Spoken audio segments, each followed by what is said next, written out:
Alright, I have no idea if this is if this is working or not. Alright, let's mute the iPad. It seems like maybe it is. I have no idea. We'll see. We will see. Hey, Rosewood! Oh dear. How's it going? Welcome, welcome. Hope you're doing well. Hey, Right Dog! Oh, stop beeping at me.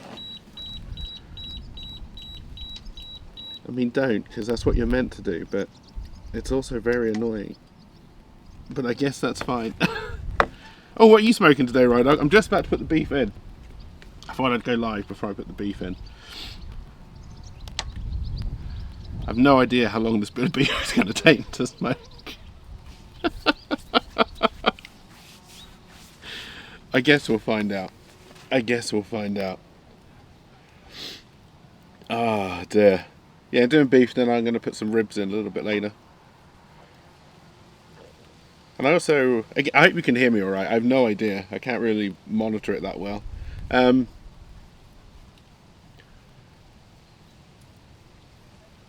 Yeah, I've also I foiled up some potatoes and thrown in the kind of the top rack just to see how they turn out. I did not see that Jimmy Buffett died. Sounds alright? I mean, it is outside. You're going to get a load of outside sounds. And I think the old man's going deaf, so he's turned something on which I can hear perfectly fine. The house is all the way up there, but it's fine. It's fine. Ah, dear. We never got a response from Rydog about what he's smoking. Is he also streaming? Are we having a smoker stream off? He'll win.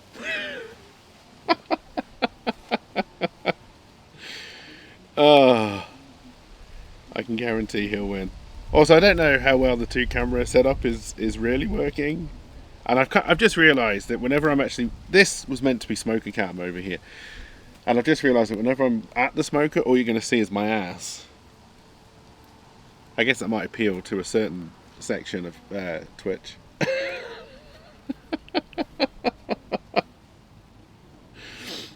I am trying an all-wood fire today. I normally do a base of lumpwood charcoal in this firebox because it's not the best firebox in the world, but I'm trying just wood today. I hope I don't run out of wood. That's also a concern. Oh dear. Also, this umbrella keeps on falling down. I hope it's now perfectly secure, but we'll see.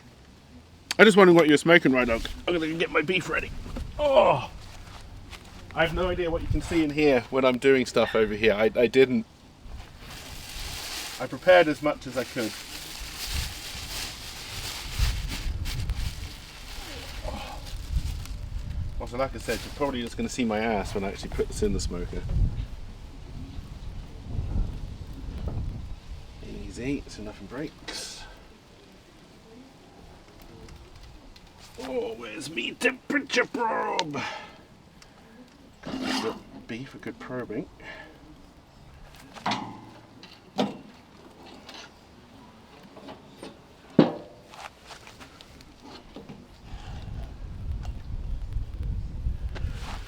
Oh dear. Just rack and pork ribs. Yeah, I brought some ribs as well. I'm going to throw those in later. So that was the action of the stream. Every now and again I'll probably have to put some more wood in the wood box.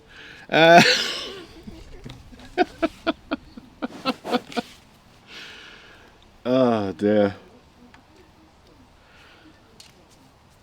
Until I have to tend the fire, yeah. Which is shot up in temperature way too much based on the fact that all open was the top bit. Hopefully it will calm down. No, it's not calming down, it's going up, if anything. Alright.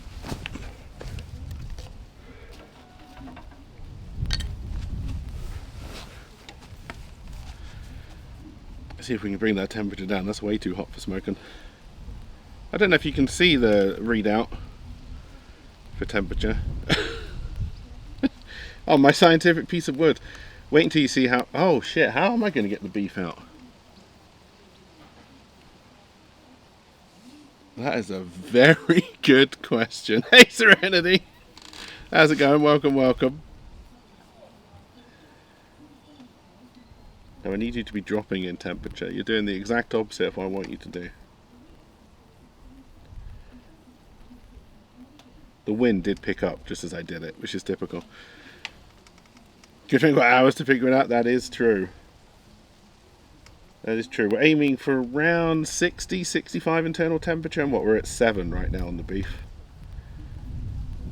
I don't know why the fucking fire button's got that hot.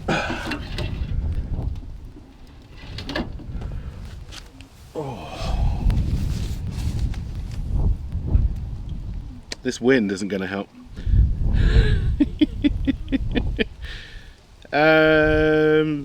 Fairly nice sized bit of beef. I can't remember the cut. Is that top side? Is that just the joint? I don't know. Wasn't hugely expensive. I went to the butcher's. It's pretty reasonable. So I got my ribs from as well. Really need you to start going down temperature. There we go. I need you to lose about 20 odd degrees. And then settle in for a little bit. It's a wood fire and a very thin, I'm assuming it's steel, enclosure. Yeah, butcher's really good price. I wonder if any of the cats will... There's a cat there, you can't see it. But there's a cat there. So I think there are a number of things that might that might happen during the stream. I'll be amazed if this umbrella does not fall down at some point. Hopefully it doesn't catch fire. I'll be surprised if none of the dogs come and say hello at some point, although they shouldn't because they're all in their respective enclosures.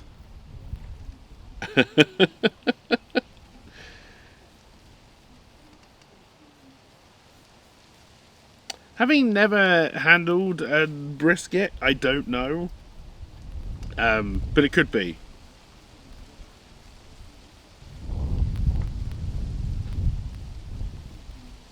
These joints do tend to have different names, different places you go. But yeah, hopefully everything looks alright, sounds alright.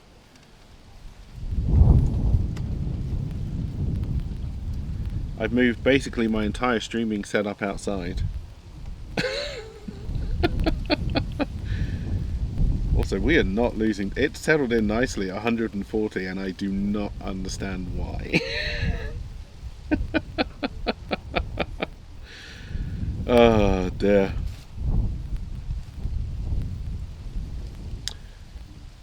I think we would just call that a joint rather like a beef joint,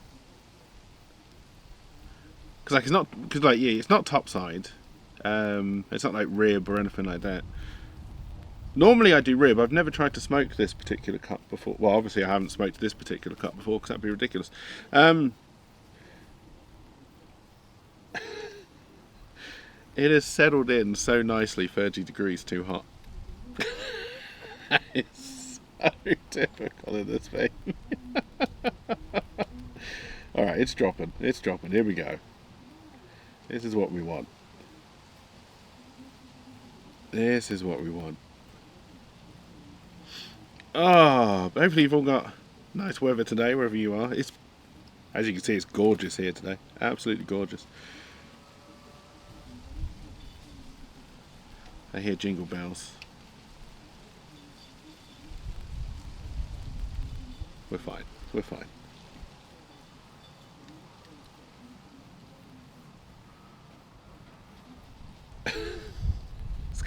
It's gonna be a very relaxed, slow stream, right? This is a smoking stream. Ah.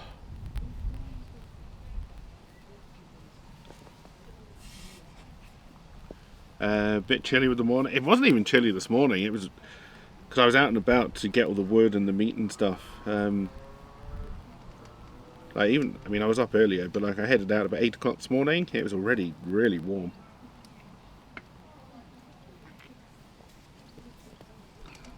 Oh, I see multiple cats. I see a plastic bag falling down. Did that get caught on stream? A little bit of action for you. The old plastic bag falling off the table.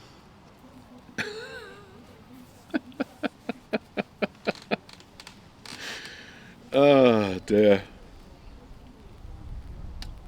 Don't really know how to fill time with this kind of stream, right? This is the beauty of video games. Look at the pretty flashy colours. Well, I got nothing to say. Hello, various cats. I should have set up a cat cam. Oh, stop beeping at me.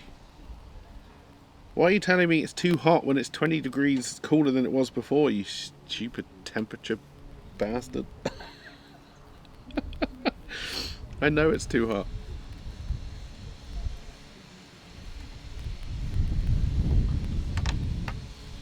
Easy, umbrella. Easy.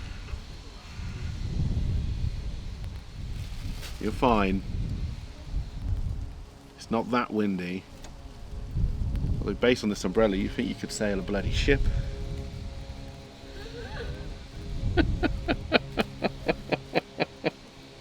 Jesus Christ. I've only put the umbrella up so I could see the iPad screen and so it wouldn't melt, so I could see chat.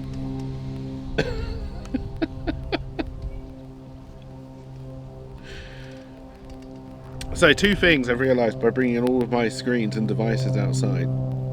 One, everything I own is absolutely filthy, and the sunlight just shows all of, like, especially on the iPad screen, like that thing needs a decent clean, right? And I forgot the other one. Maybe in about 50 minutes I'll remember it and we can go back to that story.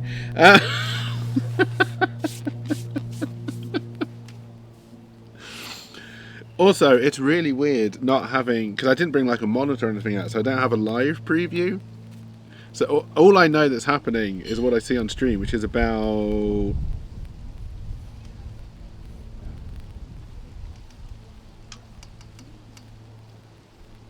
8 seconds behind. I didn't need to keep my hand up to make that work. I only had to put it up for a little bit, but I did keep my hand up. Hello, Ginge.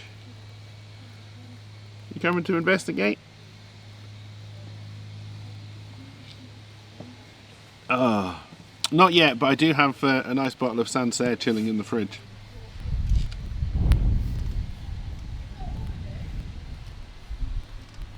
Because, you know, why not? Are you purposely staying out of camera range? I don't know if you'll see the cat there. I don't know if you can see the base of the umbrella. I don't think you can. I would move this camera, but every time I move it, it breaks.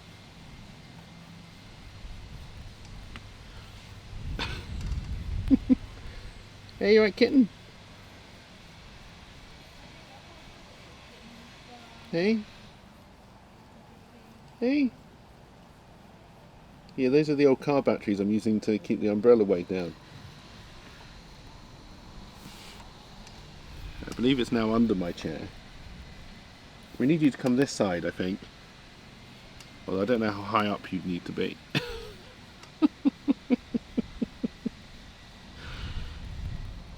Oh, also I haven't been checking the temperature. Okay, we're at a pretty good smoking temperature. Alright, it's now walking underneath the table.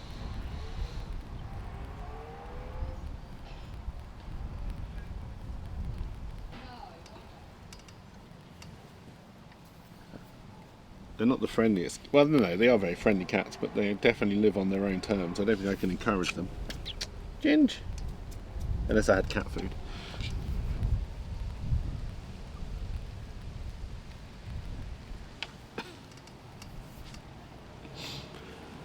Ah, dear.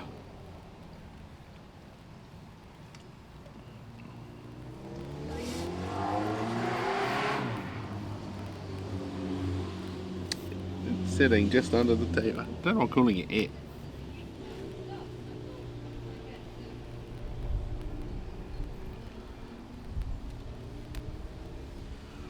Oh dear. That's true. That's true.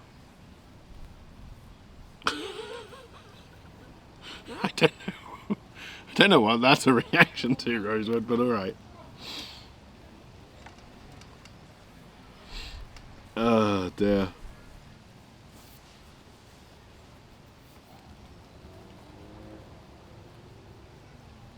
Oh yeah, there'd be a lot of loud cars screaming by.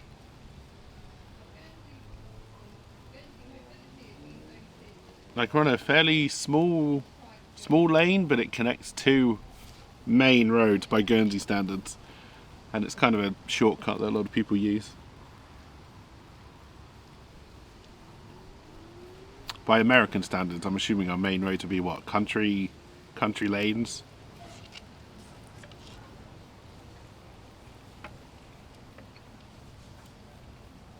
Oh, cats! Why can't you be doing that in view of the camera? This is internet content gold.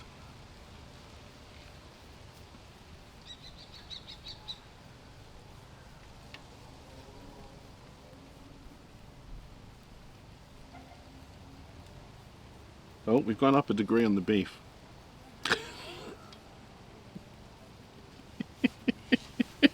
I don't know if a smoking stream was a good idea. It'll be fine.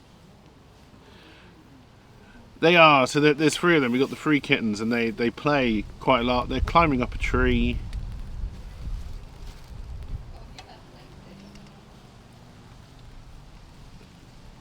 From my view, it's incredibly exciting. Oh, I don't know why we lost so much temperature there. Let's get my tool.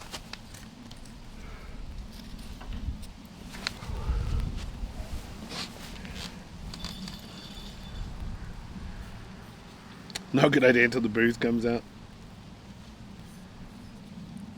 This is why one of those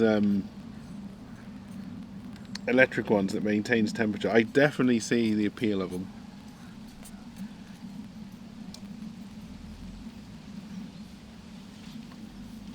You may also need another block of wood.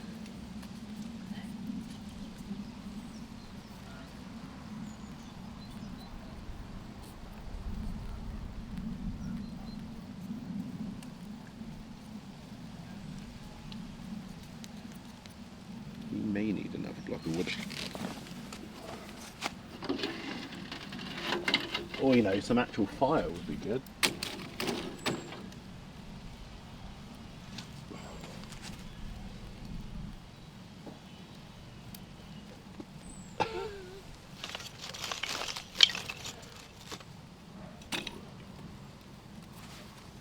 Oh dear.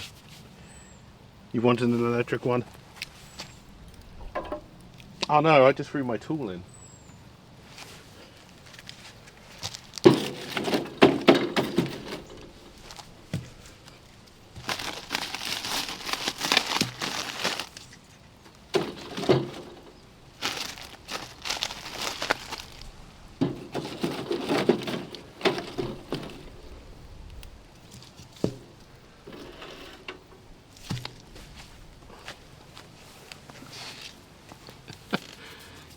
Yeah, I definitely see the advantage of the pellet smoker for sure.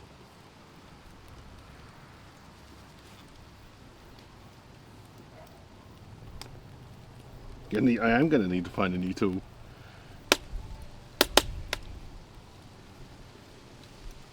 On the plus side, you might now get some of the crackling fire sound effects.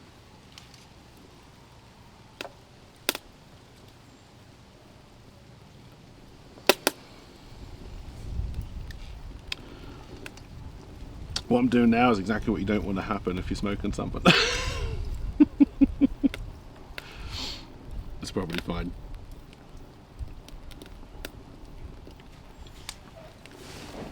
You think you guys have just got Dad a pellet smoker? Nice.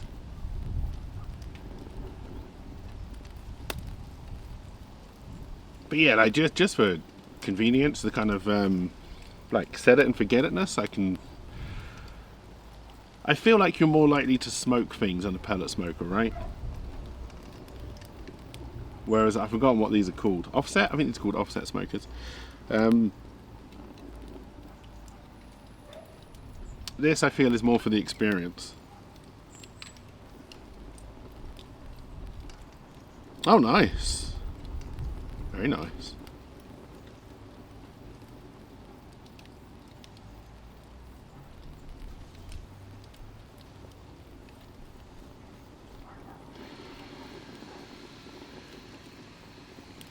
You got up at 7 for a 7:30 meet on smoke. Can't beat that. Oh dear.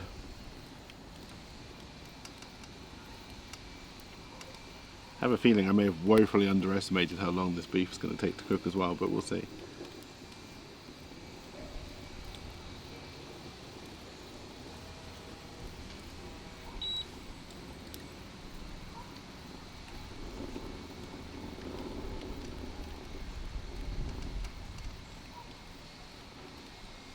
We'll be here that could be. I don't even know if my camera will last that long.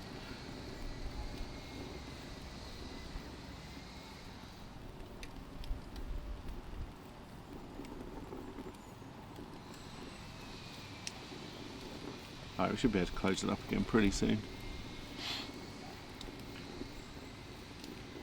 This is why in this firebox I normally do a lump charcoal base, just to keep the kind of passive heat and fire up.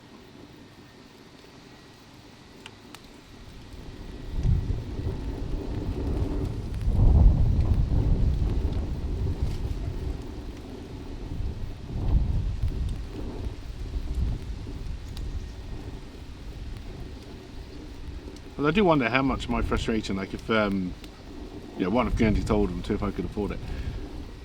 Like a more heavy duty, thicker. So, I mean, you can see when the smoke comes out just how many holes the smoke has. Like, it's not.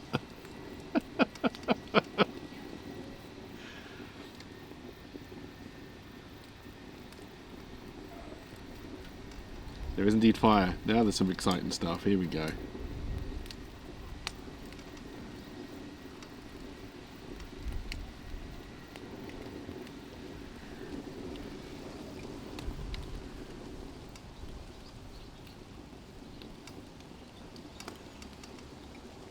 I'm surprised the first fire went out as quickly as it did, because I had it like fairly hot.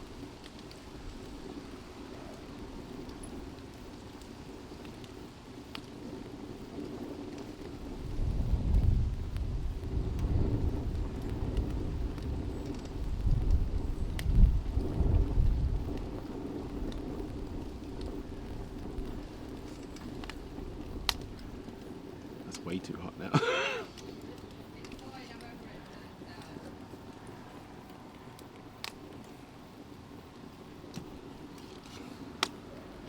Oh dear.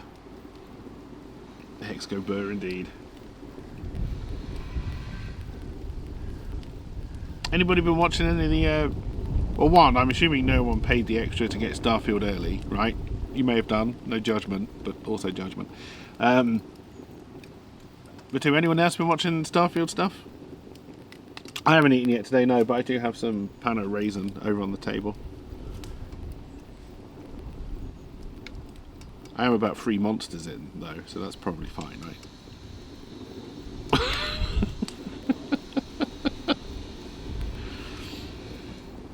Oh, dear.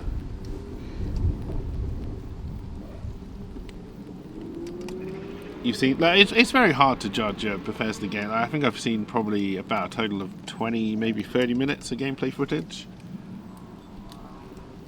I wouldn't say I'm impressed by it.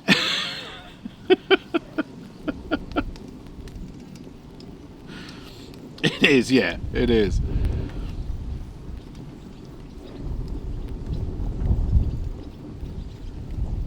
I honestly think No Man's Sky might turn out to be the better game. You seen that the first character creator mod was George Carl. I don't know who that is.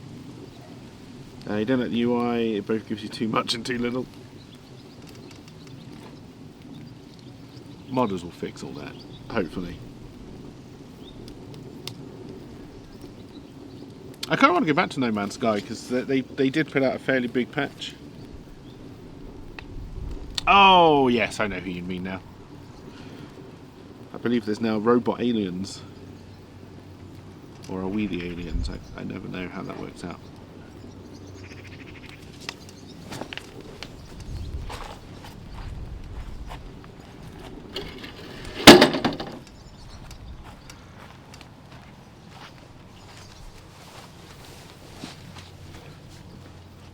Probably going to get nice and toasty.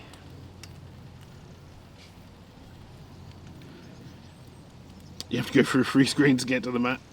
Mods won't fix that. I mean, they might.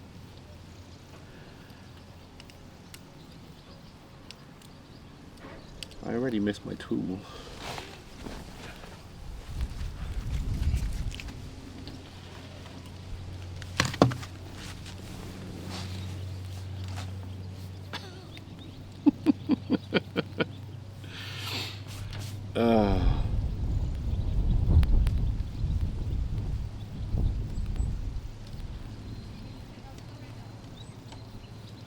That is getting way too hot.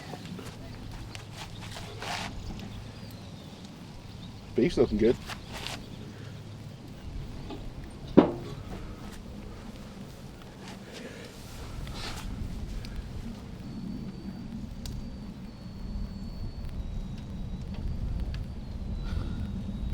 Still way too hot.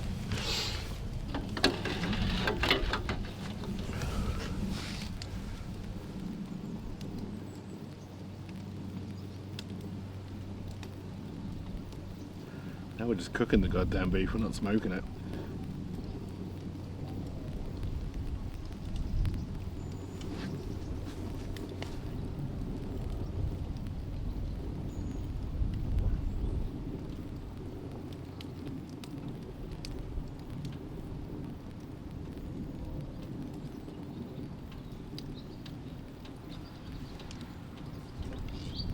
On the plus side, it means it will be done quicker, but that's not really the point.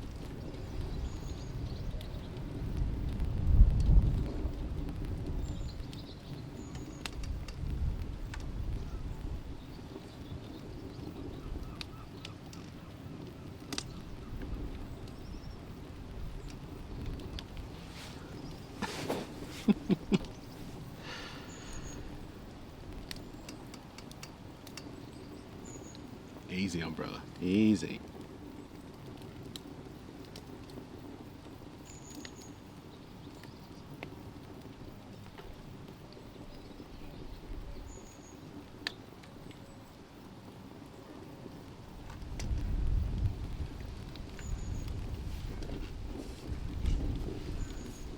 I feel like this could be a good advert for pellet smokers.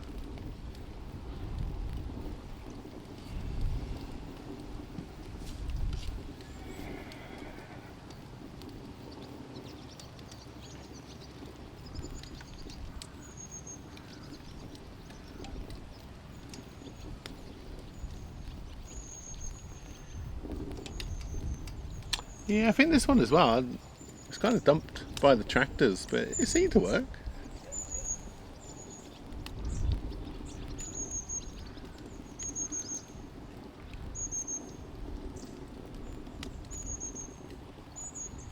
Of the tractors, I don't know if any of them work.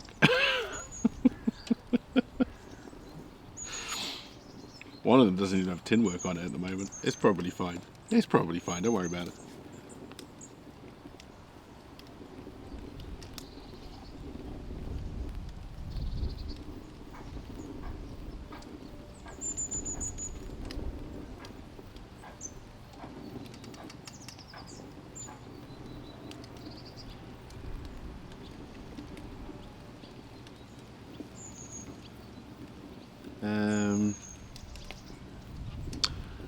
No, nothing really special this time. They didn't really have a lot, and the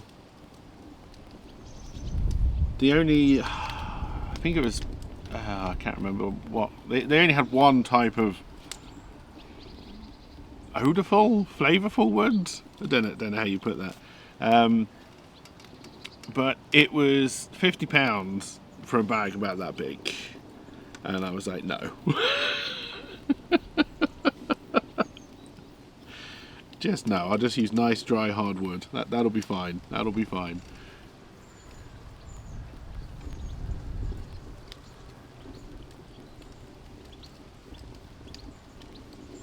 Yeah, it's from that.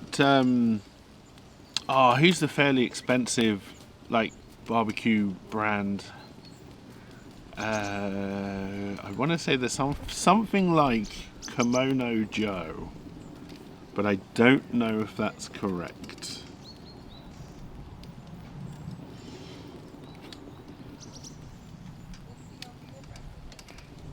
Oh, it's pretty close. So yeah, the place that does the wood, they sell the like the very nice looking like big all-in-one barbecue smoker, whatever they call their big like drum bullet shaped thing, and all the accessories. And yeah, so it's those little chunks of flavor wood are stupidly expensive. Yeah, I think it's red, but yes.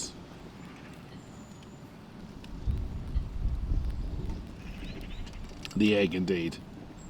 For what I'm told, it's a very nice thing. Like, works really well, but like, it's expensive.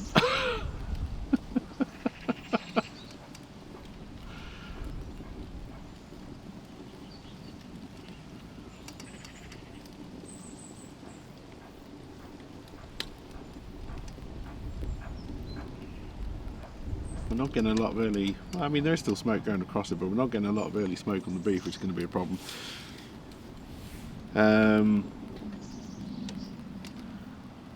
Yeah, because the other one they sell is the. Are they called like Weber, something like that? And they've got the kind of egg-shaped barbecue smoker thing as well, which is not ceramic. I do wonder with the more expensive ones though, because you have to imagine the ceramic keeps its heat nicely, so it should be easier just to load it up and get it to heat and then just keep it going. But as you can tell already with this one, it loses and gains heat so quickly.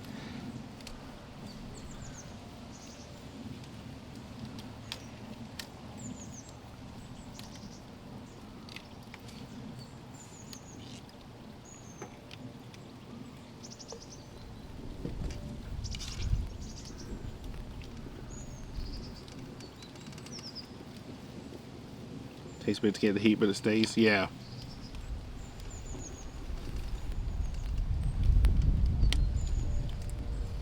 Hey, Trunks.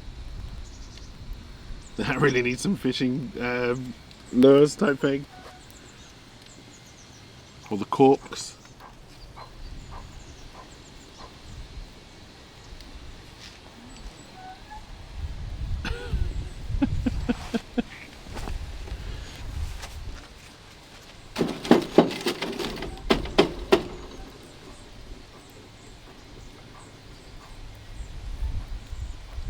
Stop it, umbrella. I'm not there to catch you if you fall. I keep on burning my tools.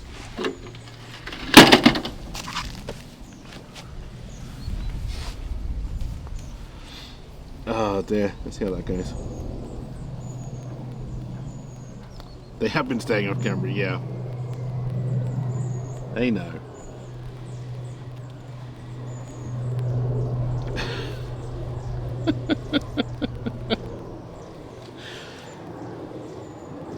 What's going to be fun is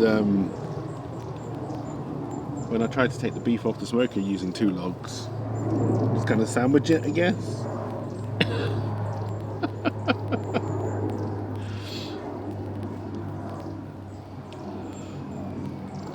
What could possibly go wrong? Hey, Rogu as well. Yeah, joint beef.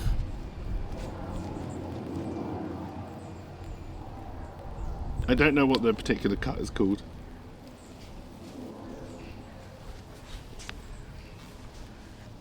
That's the kind of smoke you don't want to see.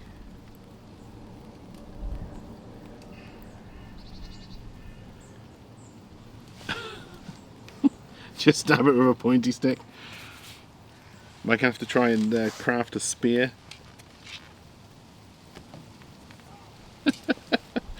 Just try and make it look like a massive cocktail stick. Someone walks by with like a bit of pineapple and a tiny cocktail sausage. It's like, oh, I see. And then Elon Musk has to go and build some rockets to compensate again.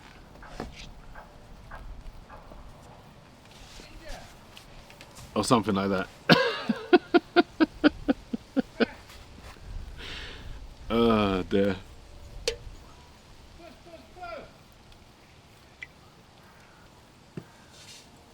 Oh.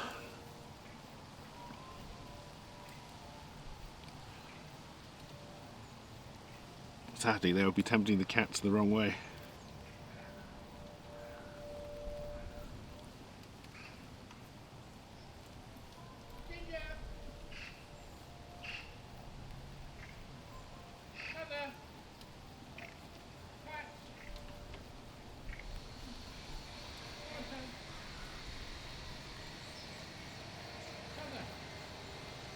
Go craft a spear and you can judge my work. Oh, and you'd all know I'd call it Brittany.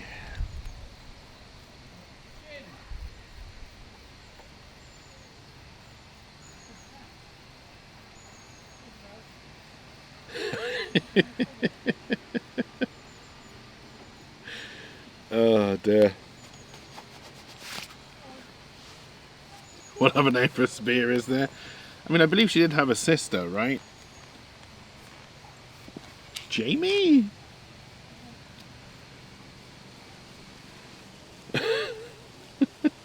Well, I'm assuming she also had parents.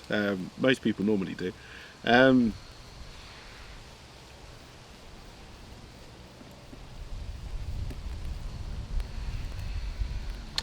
yes, I want to say the sister was called Jamie Lynn for some reason. But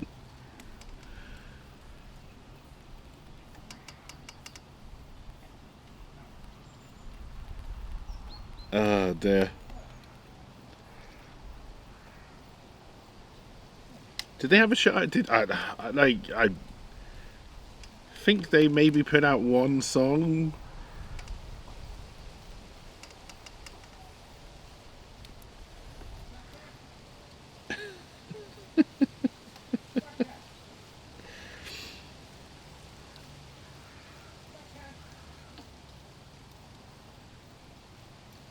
That was a Disney show. Oh, that makes sense. Was Brittany a Disney brat? I can't remember now. Disney brat is probably not what they call them. Or maybe it should be.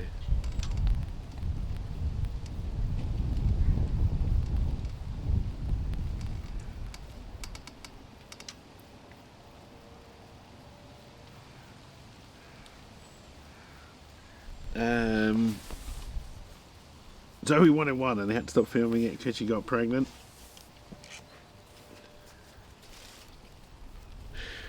I mean, normally it's due to drugs and alcohol, but yeah, that sounds like a Disney show, alright. Or Nickelodeon, maybe.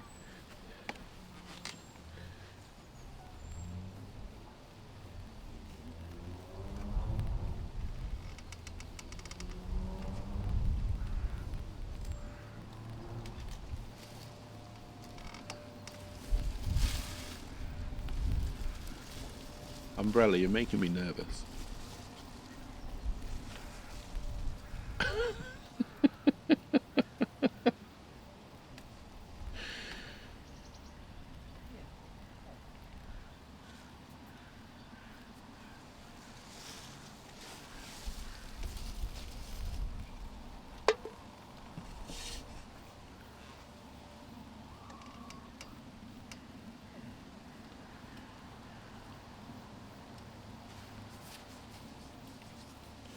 Oh, anyone doing anything fun with the Saturday?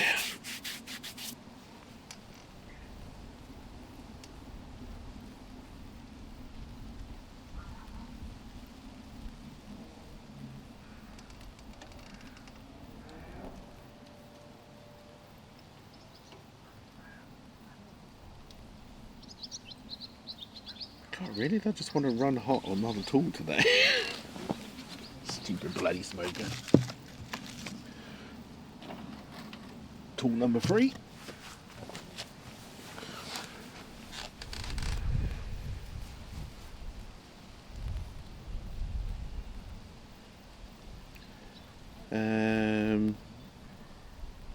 Oh, when does it come out on the plate? I thought it was just. Oh, no. Is the Xbox even later, maybe? Or was it just the PlayStation was delayed? I can't remember with Baldur's Gate 3. Um,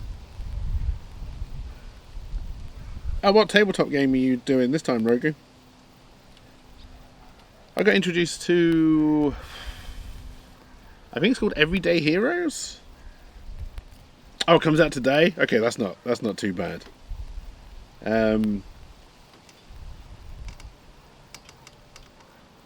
You're gonna sweep and shampoo the carpets. That's a weekend right there.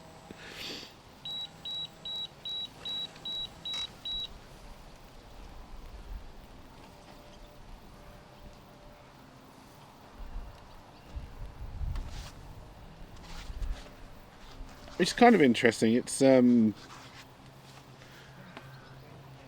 based on D&D 5th edition, but with a few changes to make it modern. I got run through the Escape from New York scenario, which was kind of interesting, as someone who very much enjoys that film. I don't think I've heard of that one, Rogu.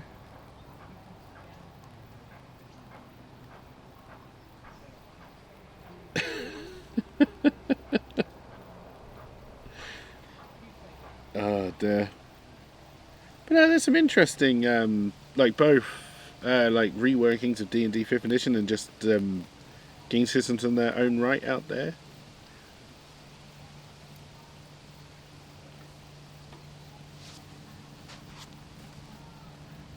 I think it was called Everyday. I'm pretty sure it's called Everyday Heroes. But yeah, it's meant to be a modern twist on D&D, so you make more modern type heroes. And in the Escape from New York scenario, is that so it takes place before the movie. If anyone remembers the fantastic movie with Snake Plissken, takes place before that, so you don't get to meet Snake. But like Cabby's there, the Duke is there. What's the scientist called? Brains? I think the scientist may have just been called Brains. But yeah, there's a nuclear bomb in the Statue of Liberty's head, which is going to go off. So you have to get the code to disarm it.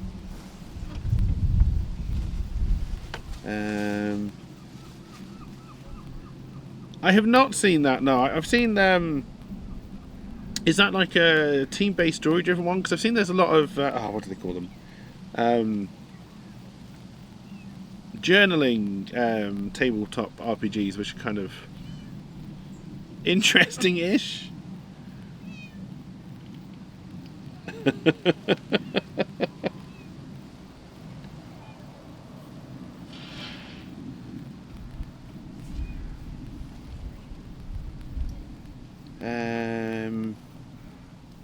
Earthquake by intense solar radiation. Okay. Oh, that'd be interesting to look at, yeah. I like the improv stuff. It's why I enjoyed. I think it was called Cortex. Cortex Prime, I think, is the engine. And in a way, Everyday Heroes does the same. It's more about like combat. Obviously, you've got your combat checks and all that kind of normal stuff, but you kind of try to invent fun ways or like kind of cinematic ways of getting out of fights. It's quite or winning fights. It's quite interesting. So I played an intelligence character, and you don't have spells, but you do have various things which kind of work like spells. They kind of take the space of things in spell slots, so you can only use them every so often. And one of them was called. Well, there were two that I used all the time. One was right tool for the job. So whenever you like come across like a door or anything like that you can't open, you can kind of use the spell, and then you just find magically the right tool for the job. And then the other one was I love it when a plan comes together, which I use to avoid getting shot in the head. By basically stating I knew they were going to shoot me in the head, so therefore that was my plan, and therefore it cannot possibly have worked. Because it must have come out in my favour somehow, right? Now I'm like that Bond villain, where he's got the bullet stuck in his head and he's slowly dying from, I think, World is not enough.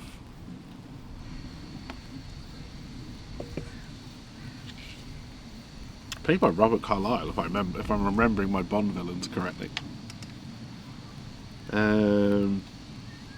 You in the middle, but above the transport. Oh, nice.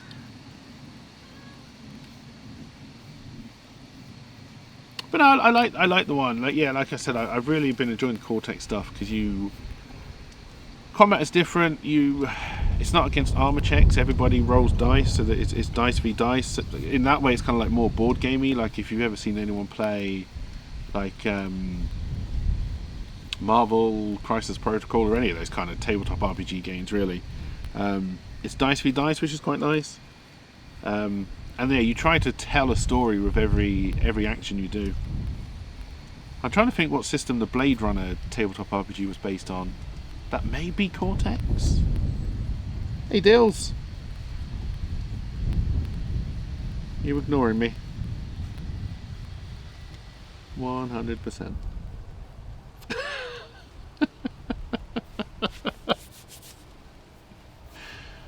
That's cats for you.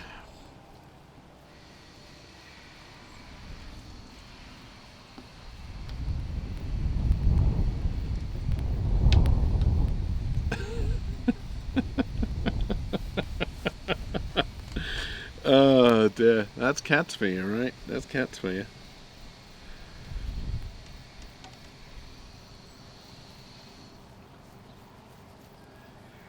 And yeah, I'm also trying to work on my own kind of game engine for those kind of games as well.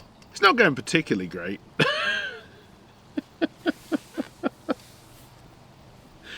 If you like rolling dice, it's the game engine for you. I think last time I was testing it just to see how combat would work based on how I kind of designed it in my head. I think for one round of my combat, I ended up rolling, I think it was like 110 or 120 dice. And I was like, that's probably too many. Gotta get that down to 109.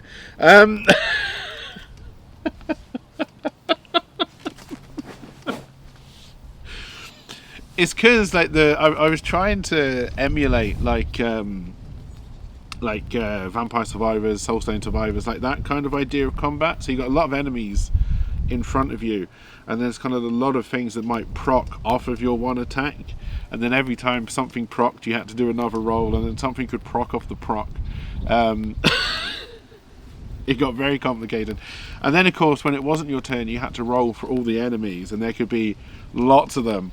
So you were rolling for all of those. It was, like I say, if you like rolling dice, do I have the game system for you?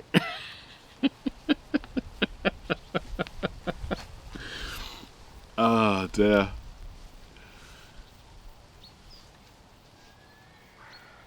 I think the principle is kind of sound though. Like more, because yeah, the idea was that combat would be a lot faster, and of course it ended up just being so much slower because of all the dice you had to roll. So I was like, okay, I have to rework it. But like the plan was to have quite quick combat, like fun combat, but quick combat, and then a lot of story elements in between. Or no story elements if you just want to play like a Diablo type game, I guess. Also, anyone picked up Diablo 4 in the sale yet? It's still fairly expensive, even with, I think it's 22% off the cheap or basic edition. Yeah, that still makes it like 45, 47 quid, something like that. Like it's not an impulse buy yet.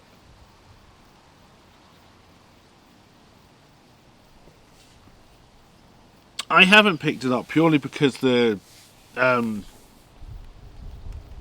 I think the only reason I would buy it is if the seasons looked fun, and so far they just don't. Like the first season looked absolutely horrendous.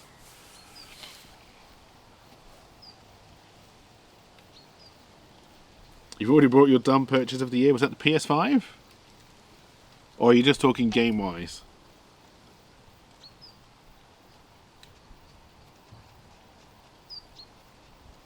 Was the PS5. Do you regret buying? Because you bought that for a specific game, right? Which I definitely... Final Fantasy 2005. Or whichever one is 16? It may only be up to 16.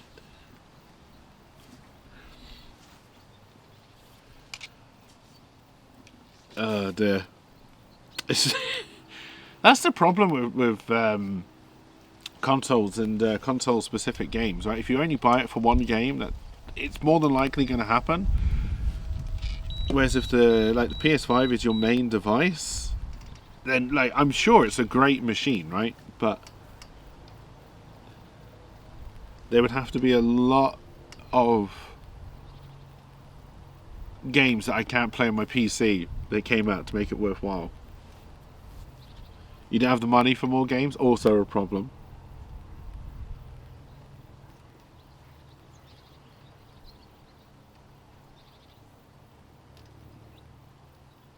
Hey Ryder, how's it going?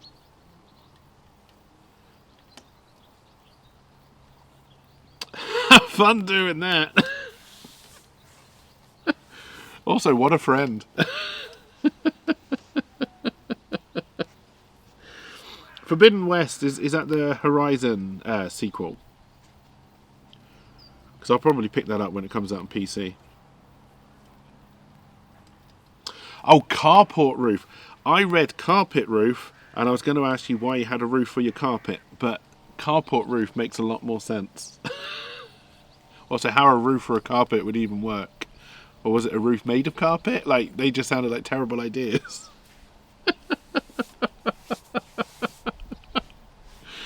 Oh dear.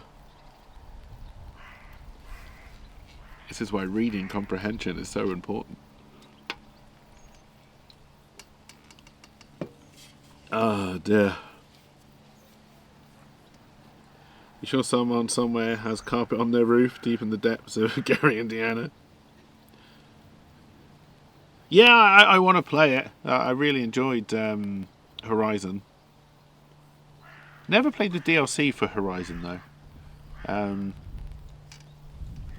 Mainly because I thought Horizon told a really good story and I didn't really actually want to explore any more of it. But I think Forbidden West has apparently done it quite well. Not like The Last of Us Part 2.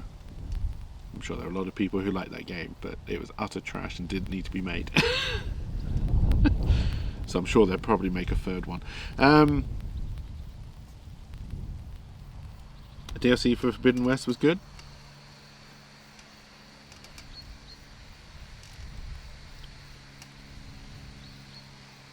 But yeah, it's nope,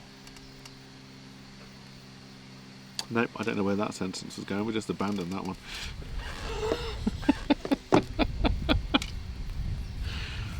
Also, I don't think it will suddenly start raining, chat, but if it does suddenly start to rain, stream will end very abruptly, and I will have to run around like a blue-ass fly to try and get everything in.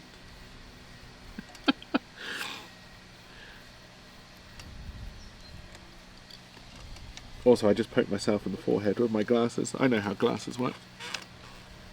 Oh yeah, I do have some soundboard stuff. I don't know what sound that made, because I don't have headphones on, so I can't hear any of this.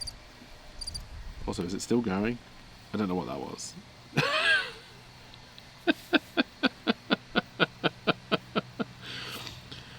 Oh dear. The only disappointment was the lack of new machines. Wasted space and lack of stuff is the main thing that is concerning me about Starfield. I'm... Because the thing with No Man's Sky is that you can do a lot on the planet. I mean, you can basically just live on a planet and just ignore the rest of the game, if you so wish. I don't feel like Starfield gives you that kind of freedom.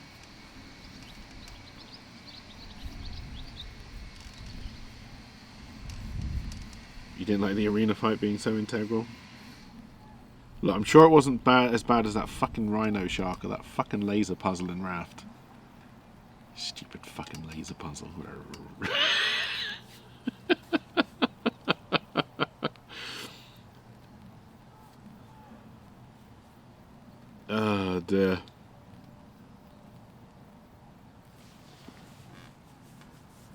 I always prefer it when people like stop making games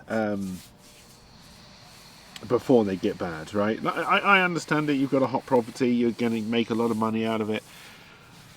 I get it, especially when you're publicly traded. I get it. Don't like it, but I get it. But yeah, I'd rather people just stopped. Although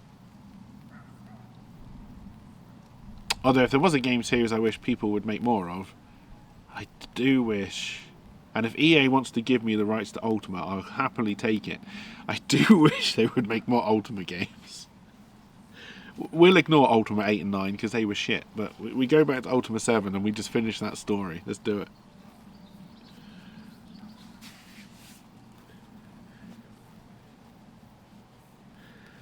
Yeah, but I mean, Kingdom Hearts is pure. I mean, I don't know if I ever played the first one, but I know I've played the later ones, and it always just felt like a money spinner. Oh, what property can we get in here now? It never really, to me at least, it never really felt like a decent game in its own right, if that makes sense. Oh, I would love Ultimate game, Ultimate like streaming show. Although if they did an Ultimate streaming show, I can already see that they would base it around teenagers, and I would fucking hate it.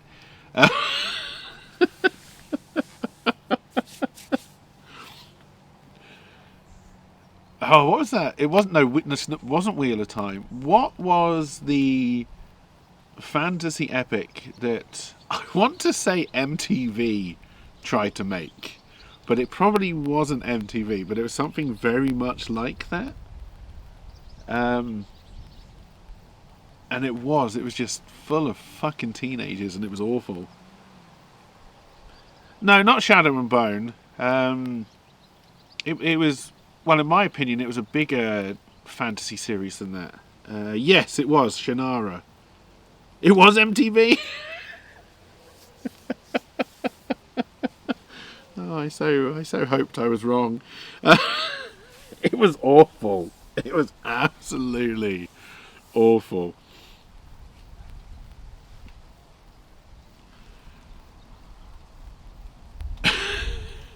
It's not a lot more I can say about it. It was just awful. I know, but they were too teenagery. It was just, oh.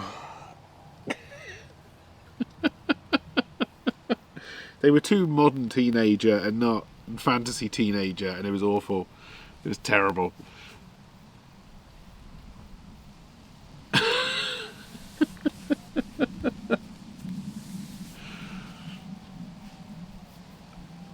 But oh dear, what other like game series would I like to see it come back?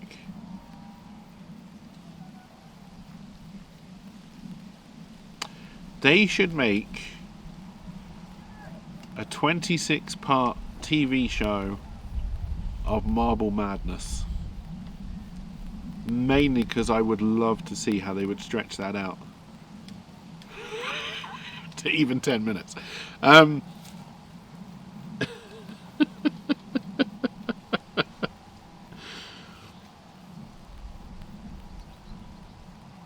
I believe the Gran Turismo movie is out. Apparently it's doing well. I don't know if it's been reviewed well, but I think box office wise it's doing fairly well. I mean, Dishonored hasn't been gone for that long, right? When did Dishonored 2 come out? Can't have been a decade already, surely. I know they did that weird Dishonored-like time loopy... Was it called Time Loop? No. Was it called Deathloop?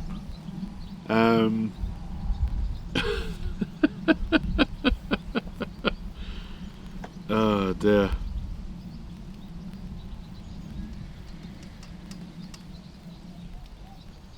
You'd rather watch the Dale Earnhardt documentary?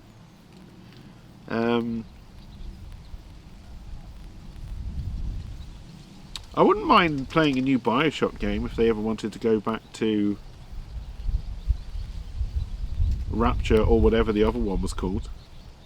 Rapture, but in the sky. Yes, it's only just been a decade for Dishonored 1. Like, Dishonored 2 must have been a few years after that.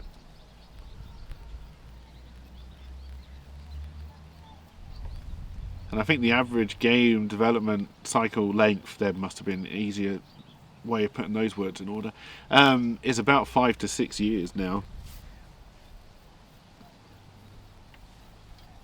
If you're Bethesda, it's 8,000 years, but you know.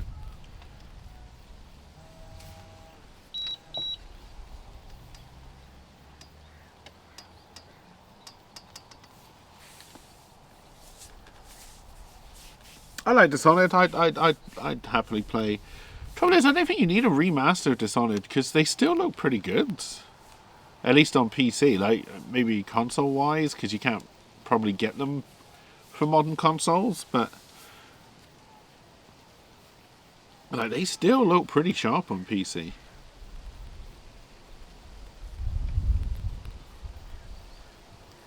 I think the only Dishonored game I haven't played was the DLC for 1 or 2.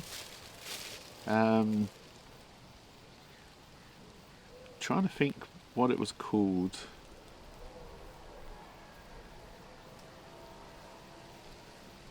A new Bioshock would be interesting. You'd like to see the actual fail of Rapture, not some DLC where it supposedly happens.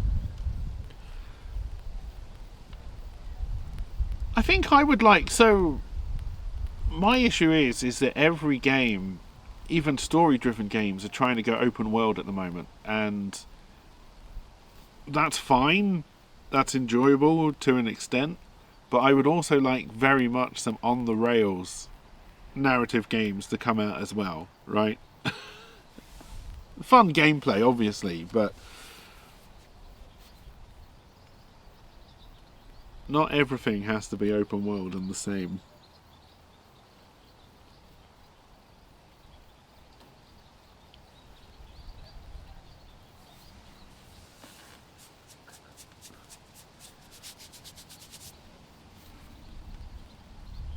Oh, I see another kitty cat.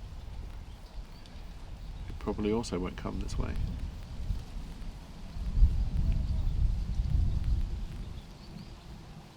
I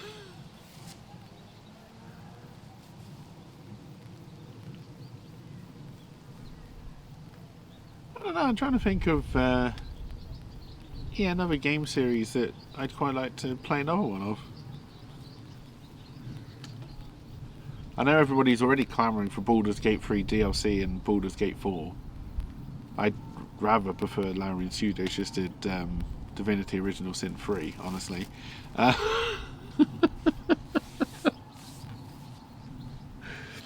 I seem to be in the minority there.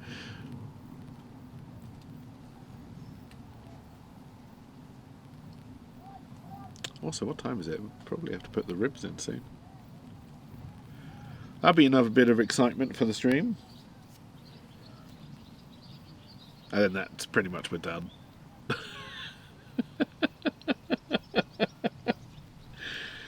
Oh dear. Oh yeah, bringing the original style Battlefronts back would be interesting for sure. I'd play another Red Alert game. I don't think I would play another Command and Conquer game, but I think I would play another Red Alert game if it came out. I'm sure StarCraft 3 will come out at some point as well.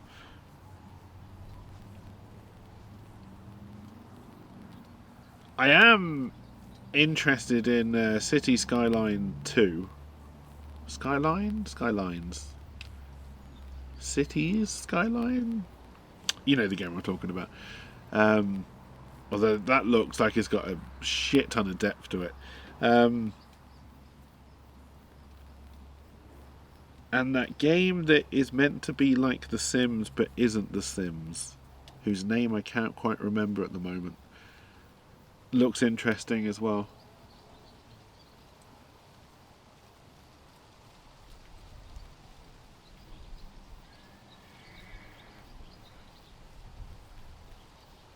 Yeah, I think if a new Ultimate game came out, hopefully not made by EA, unless Respawn want to do it.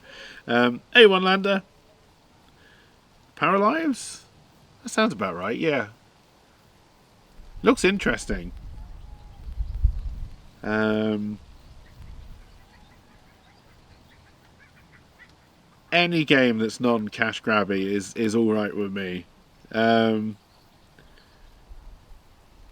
it annoyed me. Like all of the games, like even Forza's pretty bad for bringing out the car packs where you have to buy the new cars, which is a pain in the ass. Um, I'd rather just play the game and unlock them. Um, I haven't played a dirt game in a while, so I can't attest to how bad they've got. But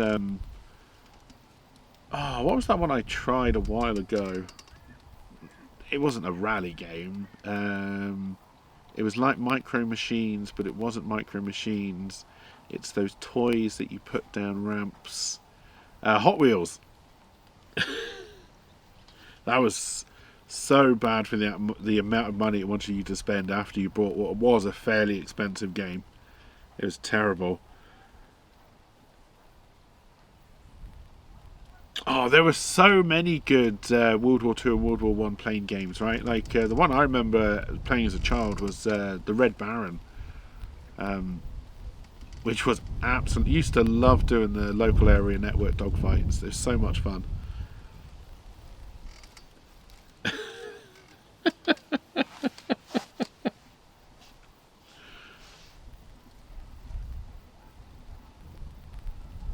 Yeah, I think. Yeah, like I said, I think if somebody said they were going to make a new Ultimate game, I think it is one of the few things that I would pre-order / back on Kickstarter, just because I'd be so excited about it, and I know I would be so disappointed, but it doesn't matter.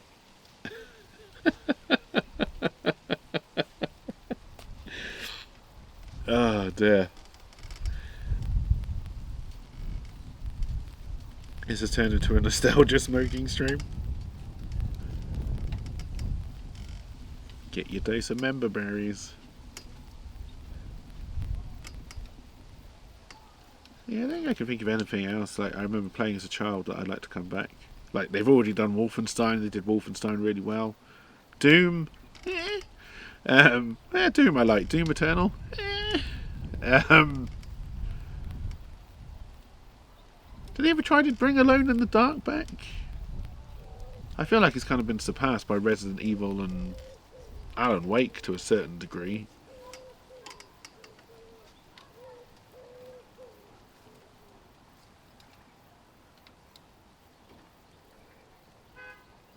A good Bond game would be fun. The thing with GoldenEye is that GoldenEye is a fantastic multiplayer game on... I enjoyed the N64 at the time, and one of the few who, at the time at least, enjoyed the N64 controller. Playing it now, I understand how wrong I was. That controller is awful. But yeah, the story missions in GoldenEye were pretty good as well.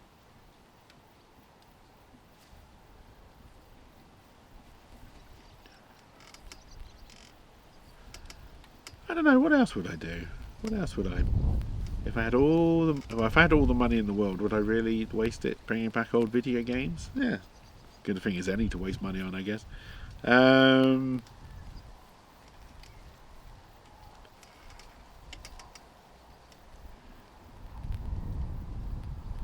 But that's what's great about...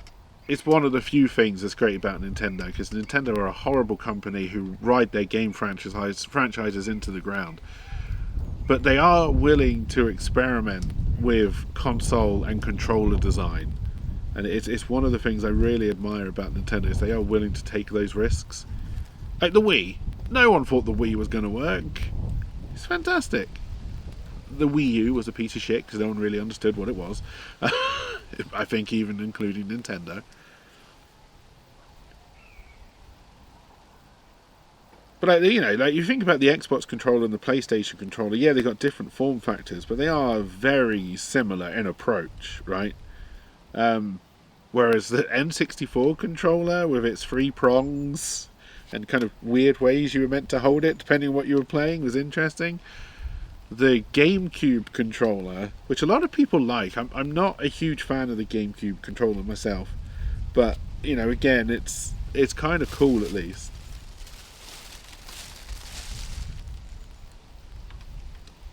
I feel like they might be doing a Pokemon Stadium game. I can't remember. I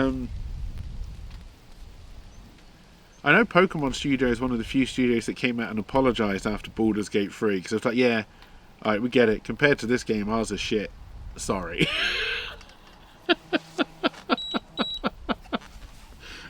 We'll try and make the next one better. No promises, though.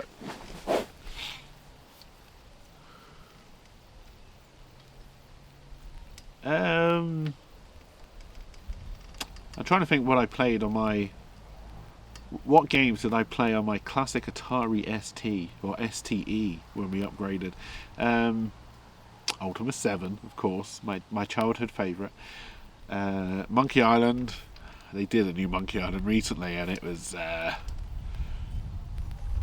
well, I thought it was disappointing.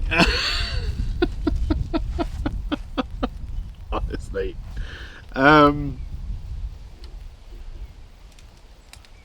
Test Drive, although I feel that they may have done a new Test Drive recently. All I really remember about Test Drive is the intro video of the guy in some kind of fancy sports car, Lamborghini, maybe, looking at you, putting his sunglasses on, and then remember, this was on the Atari, so it's all very blocky, and then driving away. And I just thought at the time that was so cool. It was so amazing.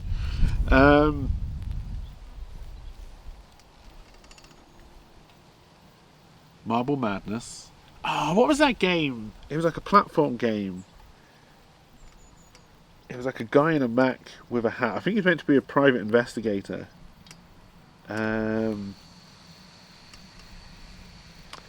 I feel it was called Rick Dangerous. That name's definitely coming from somewhere.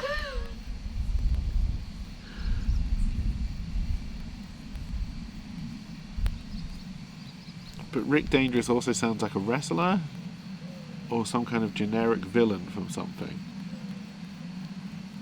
So I'm not 100% sure.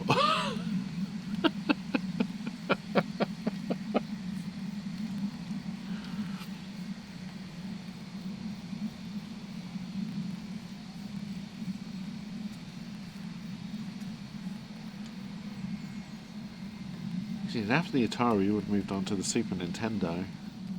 Mario games, they do like one every 2 months. A Donkey Kong 3D game, like if they made a decent one of those. That was a fun platformer. That was a hard platformer, but that was a fun platforming game. Is it time for Donkey Konga to return? Has enough time passed for stupid plastic instrument games to come back?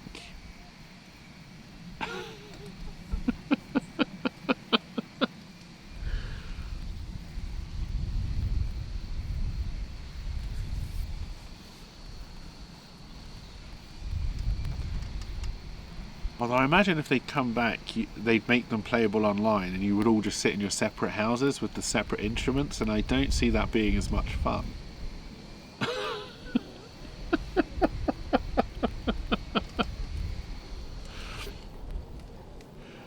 Also, the internet lag would be terrible.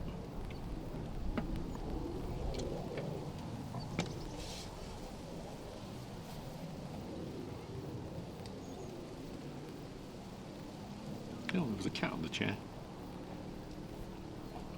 Again, I really should have had at least one camera just pointed at where I know cats normally go.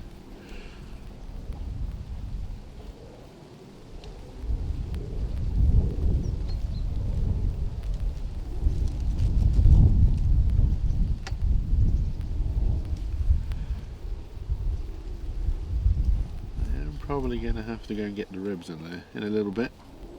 Start prepping those.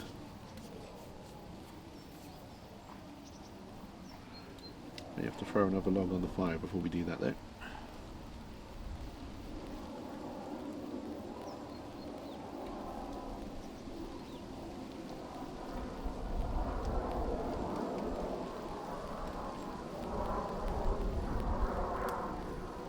it's hard to remember game series that kind of died, because well, I mean, my memory isn't good anyway, but most people can only remember, like, probably the last generation of games. So if it came out before then,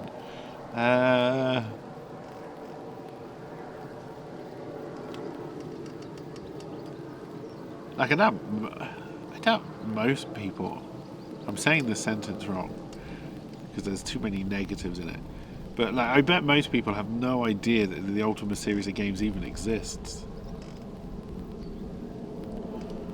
Oh dear. You still don't know why you got Crash Bandicoot 4 for free? Hey, don't knock it. I don't think Ride Dog's still around. I want to, because you talk about free games, I want to know how, if you've played WrestleQuest yet.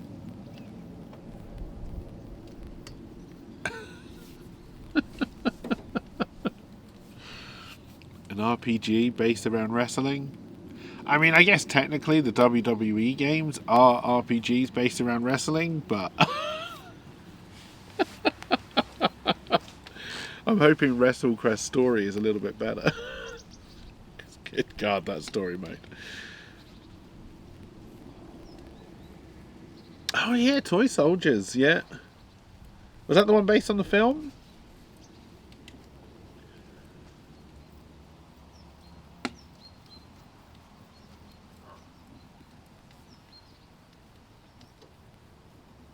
Oh, it was the Green Army Man.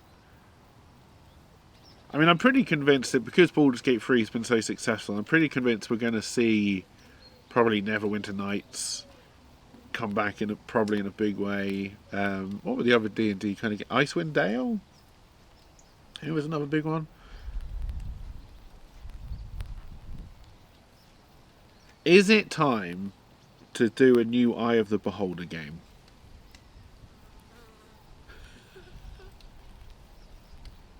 Probably not. But maybe it is. Yeah,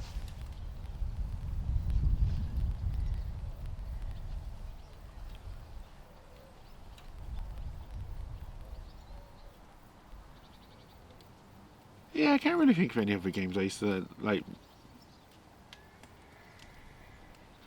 It would be great if they would.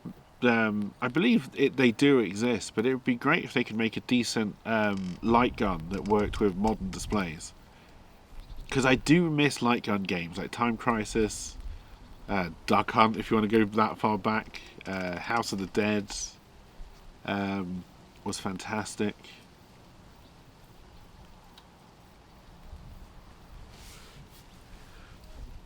VR would be good for those kind of games, probably.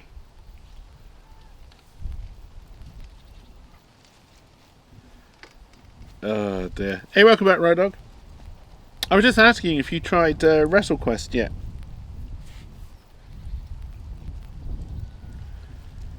Oh dear.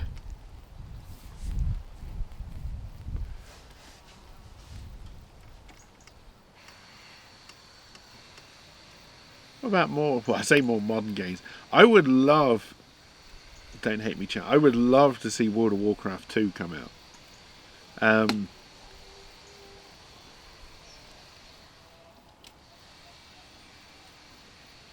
Or Warcraft 4. I think I would prefer Warcraft 4, actually, now that I think about it. Oh dear. Very early stages of it. Yeah, I know there are light guns that work with modern displays. But like it would be, yeah, like if House of the Dead released like a modern PC game, I think it would be great. I can't remember how many Time Crisis games there were, but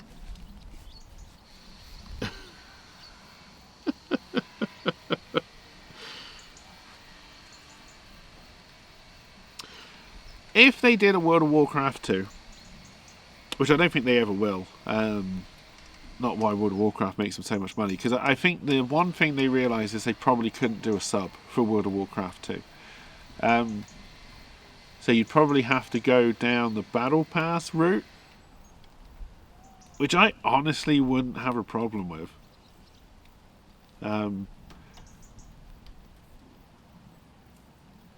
Because yeah, I think the amount of times I probably would have just hopped back into World of Warcraft if there was no sub fee is probably kind of large. I'm never going to play it for long anymore because I don't have the time for that kind of game. But he says as he streams every day for 4 hours, and there's plenty of time for that kind of game. But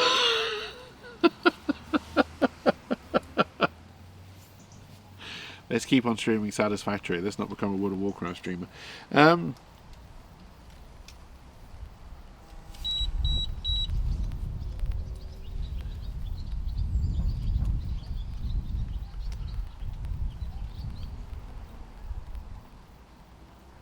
Be interesting to see when the Microsoft acquisition goes through. One, if they do bring World of Warcraft, because I'm pretty convinced they're going to dump Battle.net entirely, which you would imagine means World of Warcraft would go to Steam. Although they may not want to do that after the Overwatch 2 reviews of on Steam. Yeah, they might not. They might not do that.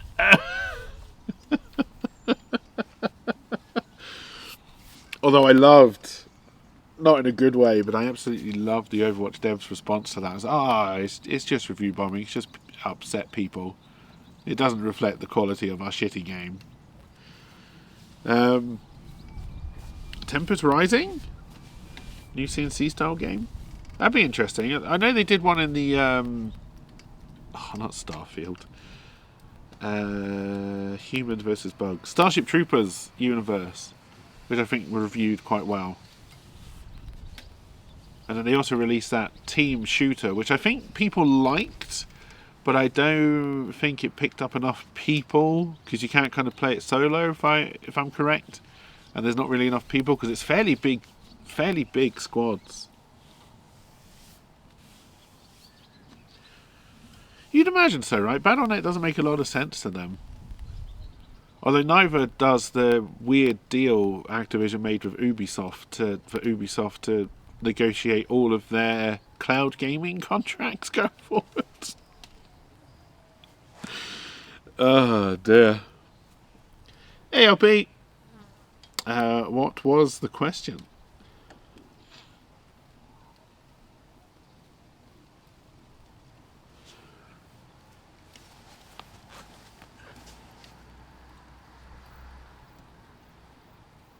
This has been, from a fire control temperature wise smoke, this has been absolutely fucking terrible.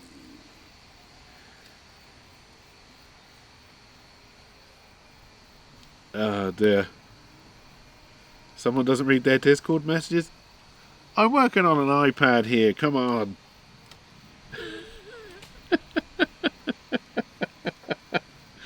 An iPad that may or may not be running out of battery because I can't see it.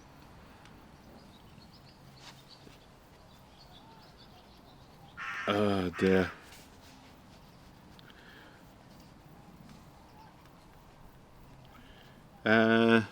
This was over 2 hours ago. How long have I been live? Like about an hour and a half? I've been out here for about 3, so you know.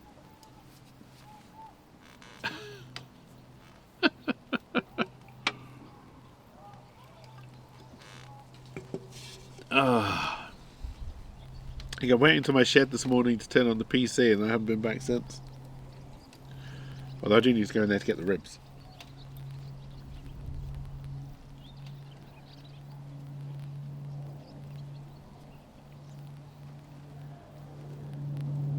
But how you going, LP?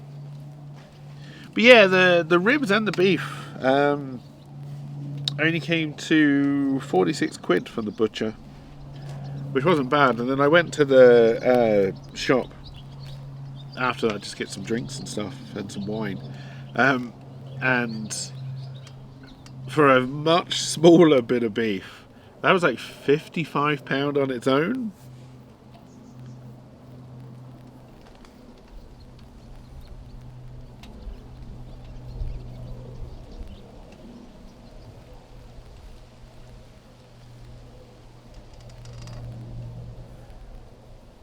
Yeah, then I think the wood came to about... It was under 20 quid for the wood, which was pretty good.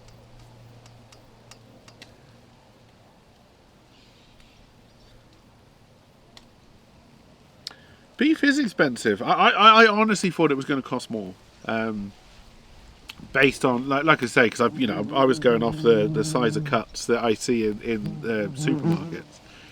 So I was surprised when it was under 50 quid for two racks of ribs and the beef.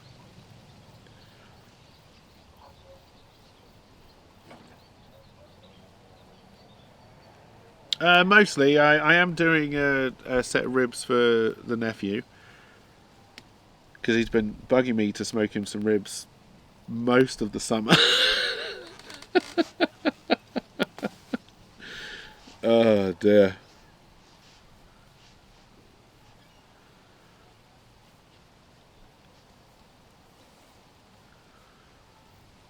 But yes, this is to keep me going. Hopefully for quite a lot of the week, sandwiches and stuff.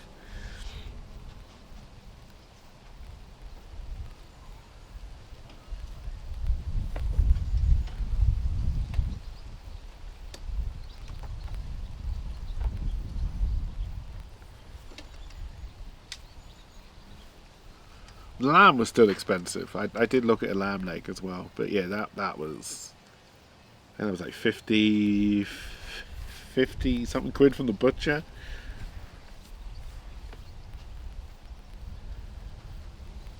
The lock does still work, yes.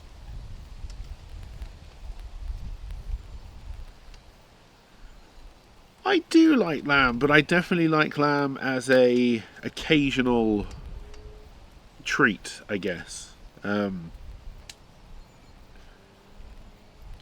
It's not a meat that I would want to eat all the time. Um, and like the time I smoked lamb, I think I smoked lamb a couple of times actually. They've turned out, both of them turned out really nice. I think this was a lamb leg I was looking at, but I think I normally do the shoulder, lamb shoulder, and it works out quite well.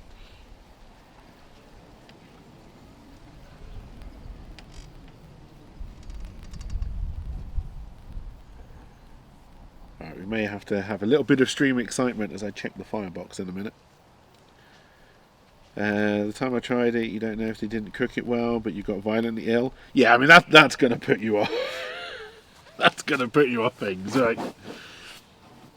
Growing up, I didn't really eat a lot of. I was a picky eater growing up. Me awkward? No, I know you can't imagine that. I'm so easygoing and laid back. Yeah, it was only when I got older, like probably in my 20s, that I started to experiment with food.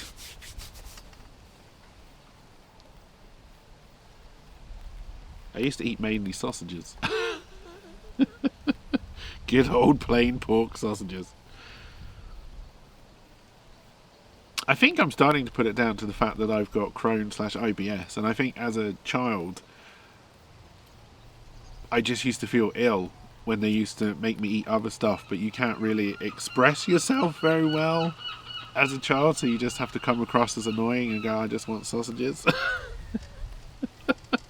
I know, me annoying, you can't imagine that either.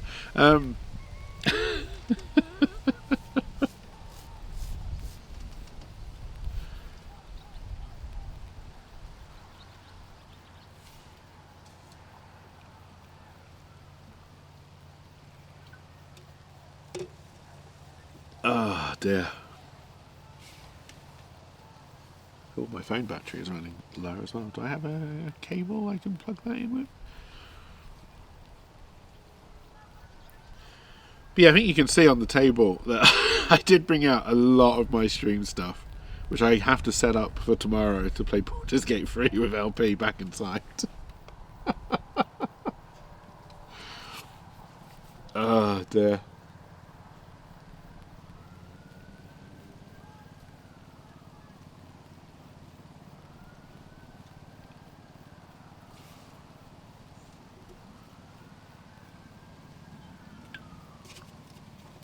Also, Rhodes claims that any USB-C thing will power this. Bullshit. It is USB-C, but it needs a shit ton of power to power it. As I found out when I was trying to avoid having to take the plug out, because that involved me having to crawl on the floor underneath my desk.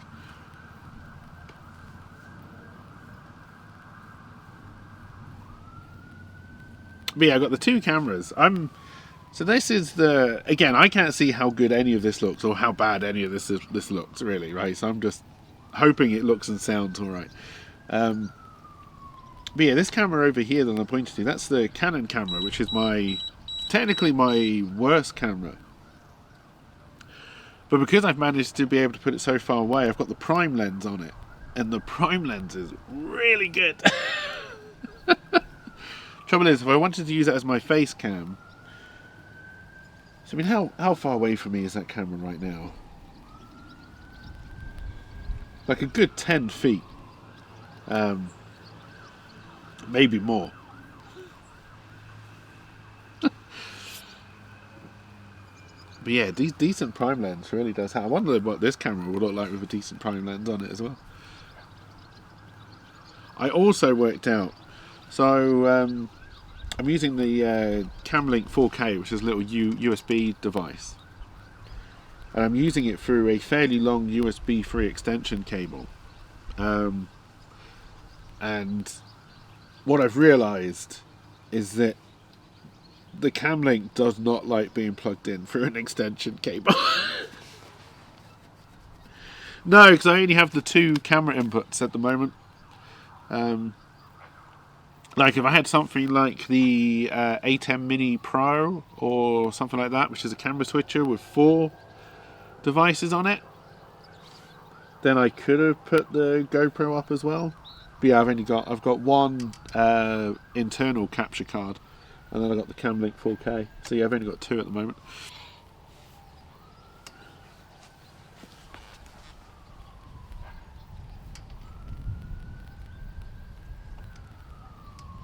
In all fairness, I think I could have done this whole stream just with one, and just angled myself so I was kind of sitting more over here, and you could have seen me and the smoker and everything all in one shot. But you know, I've got this shit.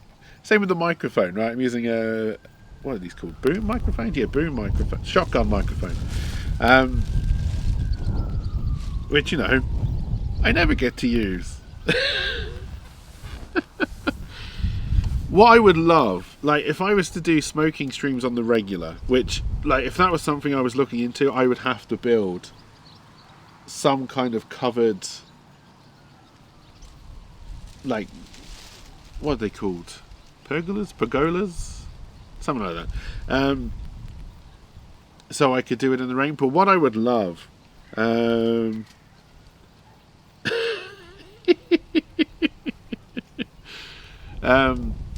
is an internal smoker cam, right? I think that is the one thing that you could really add to a stream like this, which would really, really help. I have no idea. I mean, I know heat resistant cameras exist, so I know you can put cameras inside ovens and stuff. I have no idea how little light exists in that smoker when the lid is closed. The chimney's open, so there must be some light.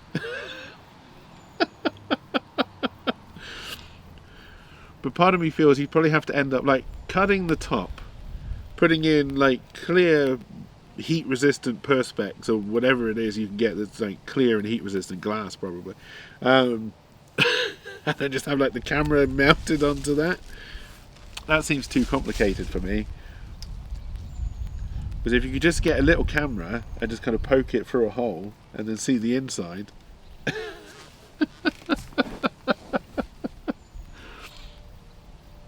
I should have tried it before I lit the smoker. I should have put like the Sony or in the Canon in and just closed it and just seen how much you could see.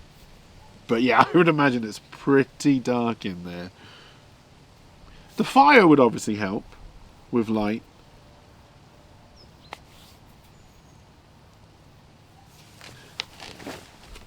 Talking of fire,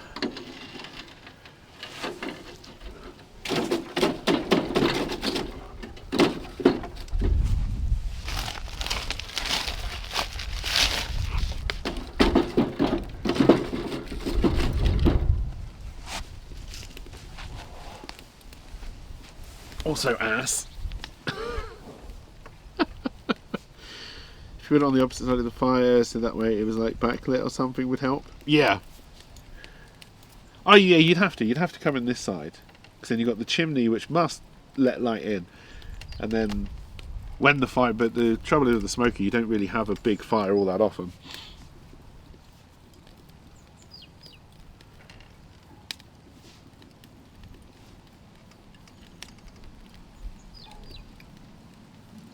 We'll let these two catch and then close it up, and then I'm going to have to go grab the old Riberinos. Salt and pepper those and then whack them in.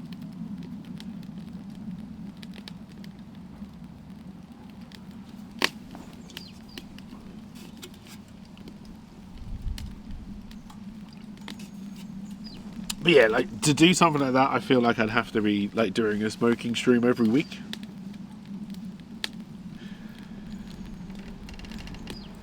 That seems unlikely. It'd be great, but that seems unlikely.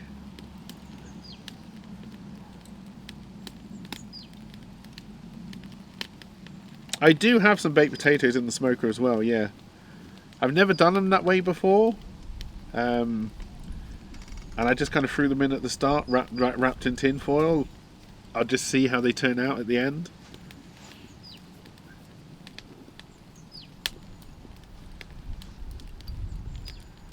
Oh god, how am I going to get those out?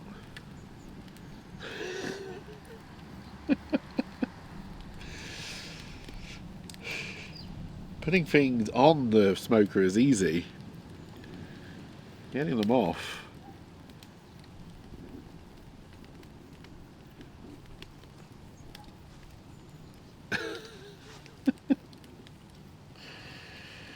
I have a knife. Okay, I've just looked around. I don't have a knife. I wonder what I've got in terms of... Yeah, I wonder if I've got any barbecue tongs anywhere.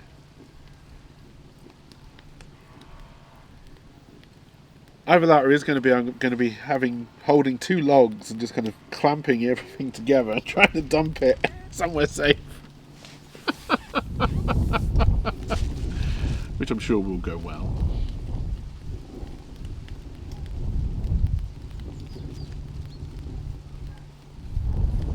Message the nephew and tell him to bring something if he wants ribs.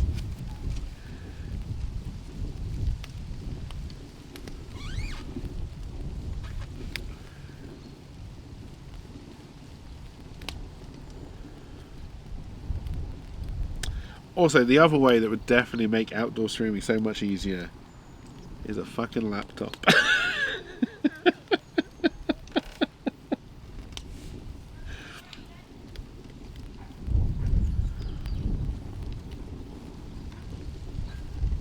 I'm glad I moved my office around last weekend though.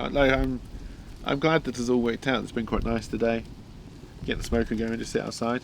There's a plane. You can't see the plane, but there's a plane.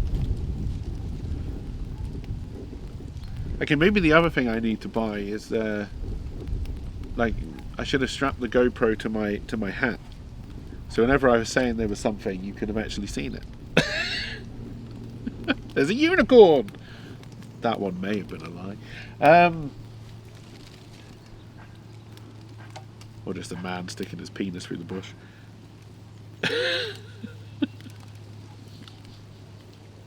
That's a bramble bush. That's not a good idea. I haven't even started on the wine yet. It's fine. It's fine. Is this what carbon monoxide poisoning is like? Oh dear. You thought I took those bushes out? Oh yeah, the pampas grass, that's long gone.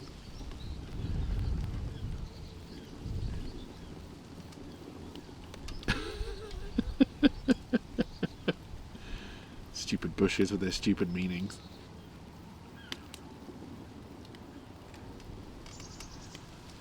I don't want you to get too hot, but I also don't want you to get too smoky when I close you.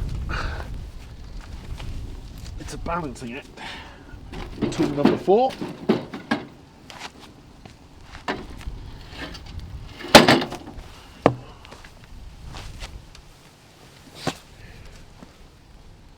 Yeah, that's the kind of smoke I didn't want to see.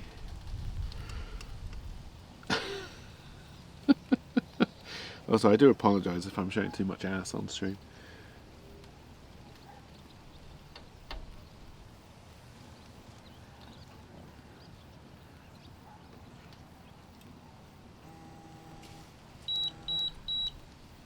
Oh, also, I said before I needed to plug my phone in. I should do that. Hopefully everything won't break. I'm using the dodgiest of dodgy USB charging devices. You'll be fine until you get them big views. What I should have done is I should have brought the hot tub over here and had that here and just been in the hot tub while using my smoker, right?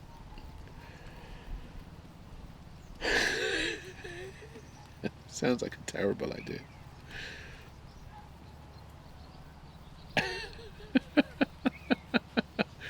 What can go wrong? Plastic inflatable hot tub next to hot substances.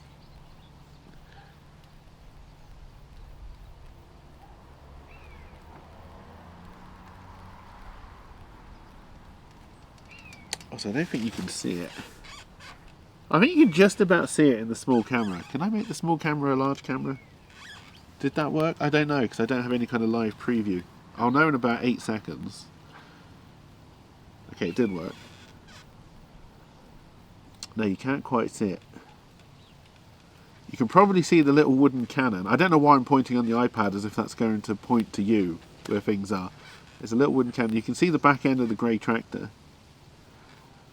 And the back end of my Ford, which doesn't really work.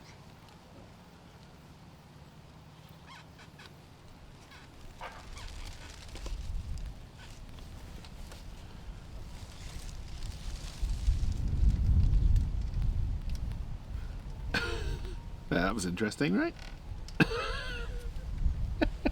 Are you not entertained?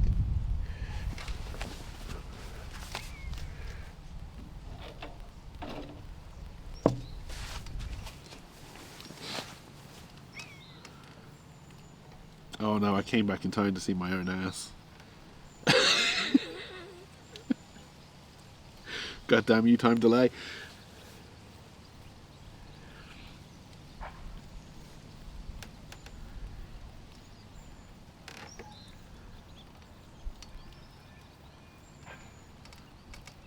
Also, how blown out is that background? That's pretty bad. It's pretty bad. Although I think if I accounted for the background, the smoker would be too dark. It's already kind of too dark in that shot, really. That's because I balanced everything before I put the umbrella up.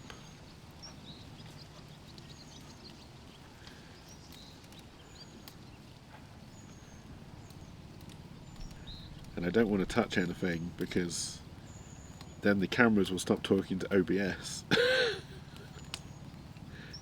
Everything about the setup seems very delicate. Hey, Owen, how's it going? Welcome, welcome. Oh dear. What does it sound like? I've never really used this microphone for anything. This may have been the microphone I used when we built the smoker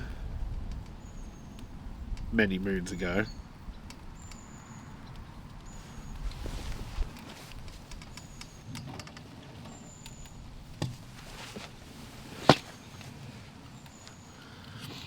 Oh dear. Sounds good, it's fine. Good.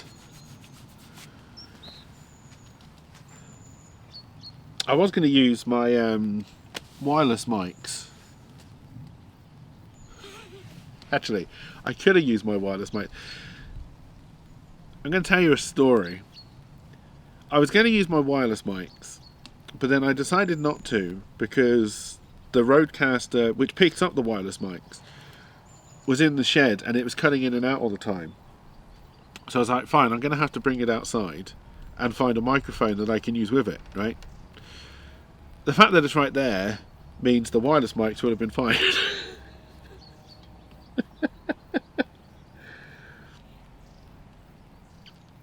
you probably get more background noise with this one, and you can hear the fire occasionally. This was probably the right choice.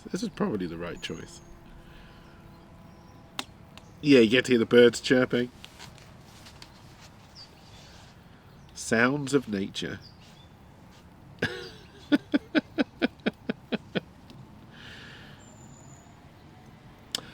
Also, rather than using the Rodecaster for the wireless mic, I could have just used the dedicated wireless mic receiver and put it on the Sony, which also would have worked.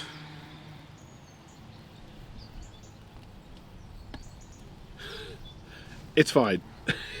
Everything is fine. Oh dear. Hit the occasional car. I'm kind of surprised we haven't heard any more like lawnmowers, hedge cutters, trimmers, diggers. I don't know if you can hear the planes.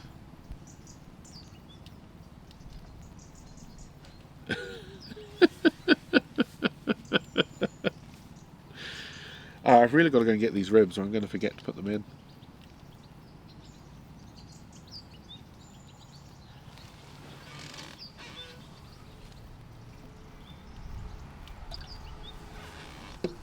Oh dear. Could I use after the fact for 500?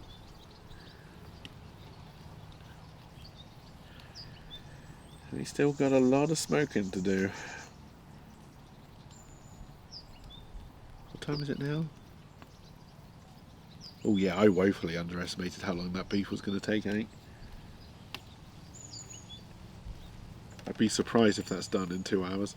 The Russians invading, surprised we hadn't got any sound of that.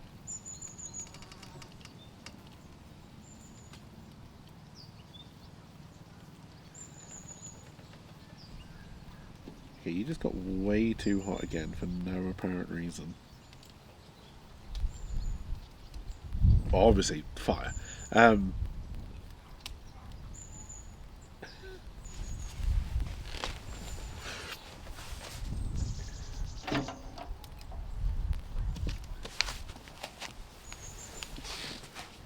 only got Monster Energy at the moment, but when I go and get the ribs, I think I might go and... I'm trying to think what I've got left of yours. Also, my shoelace is now undone. Also, I feel like this chair is about to break. At least that would be some entertainment.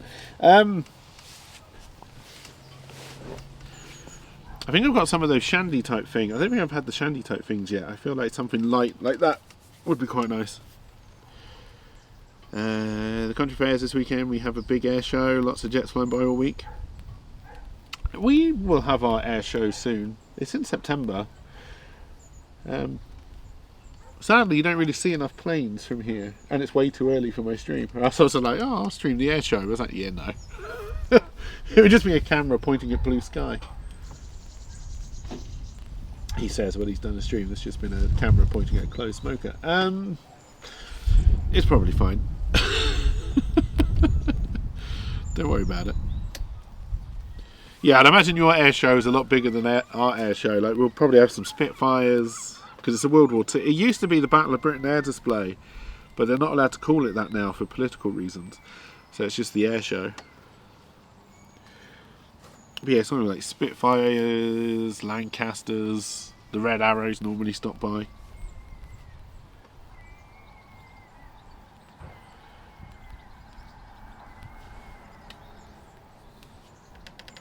Someone who briefly lived at the end of a runway, fuck planes.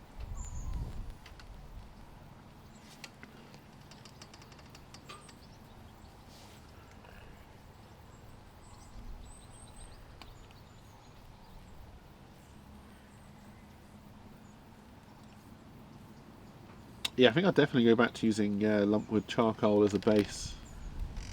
Seems to be a lot easier to regulate the heat without any kind of real heat regulation in this firebox.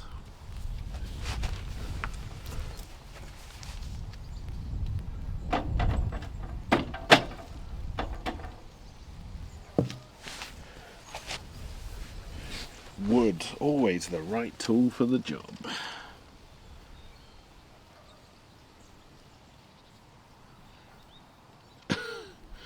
They had to stop doing the Edge anime a few years ago because of a few little too close for comfort calls. And you got to stop because of the roar of the jets.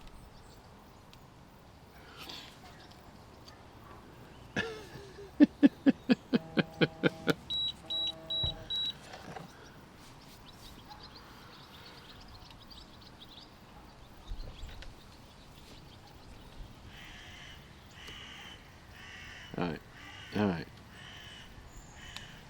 One more sip of Monster, and then I'm going to have to go and get them ribs.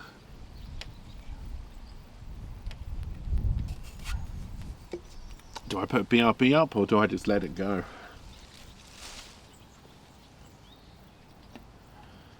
So you put your ear right next to a sport bike.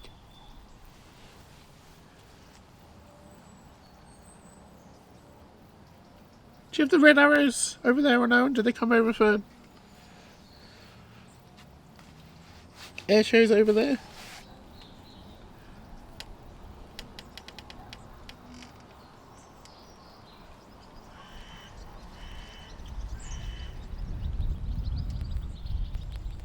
I know America does have some kind of jet display team, but I can't think what it's called. Oh dear, I just wondered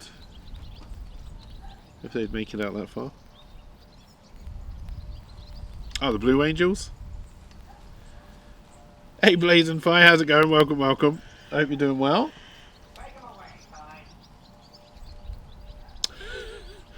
My follow notification played from my PC speakers. I don't know if you heard that. But thank you for the follow as well. That probably means all Stream Elements notifications are going to play through my PC speakers. Shit.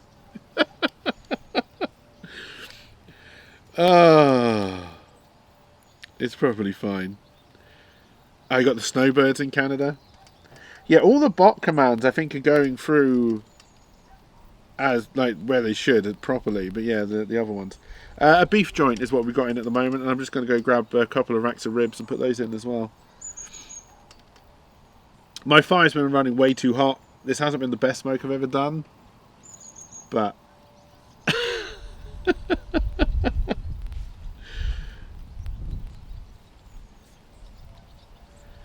thinking about getting a rack of ribs and some chicken next couple of days. I was surprised. One of the first things I smoked was a chicken. Because chicken is relatively cheap, and I wasn't sure about it. Didn't want to waste a lot of money on food that I may not like the taste of. I was surprised at how well chicken came out. It's really good. Yes, I think the cakey mix is coming out the right place. It's just going to be the Stream Element stuff, like oh, you can't hear the music? It's playing.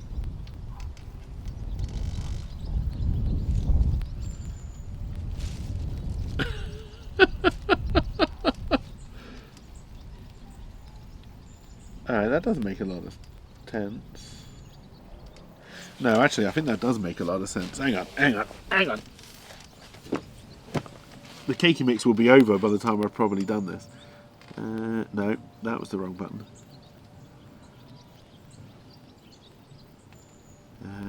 What am I worried about? This one. And then you want to be able to hear that. Now can you hear said music? Boobity boobity boom boom boom. I'm a proper bastion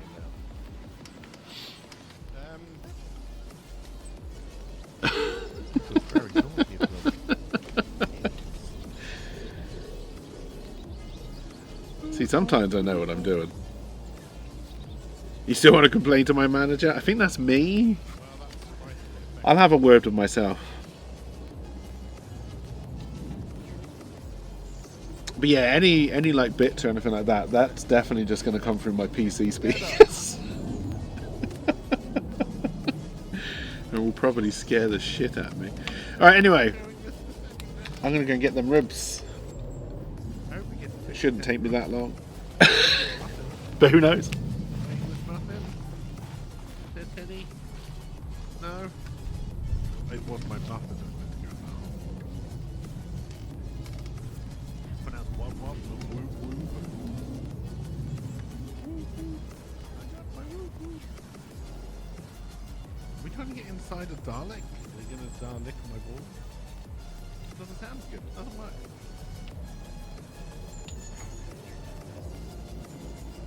Suddenly, a robot appeared.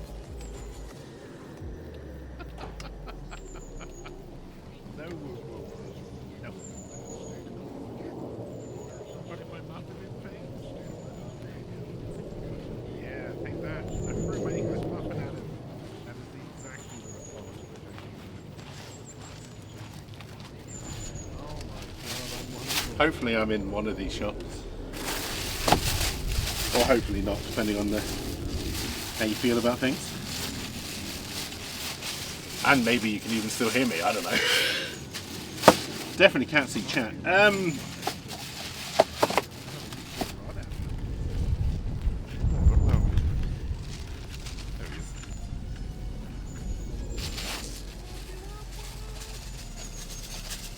Boobity boobity boom boom boom.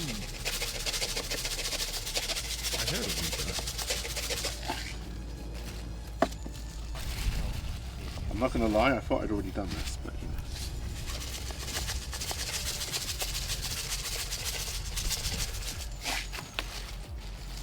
Pronounced wub wub, not woob woob.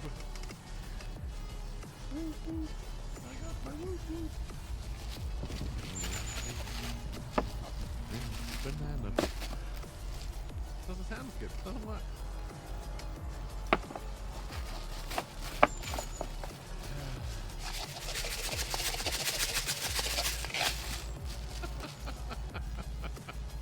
No woob woob.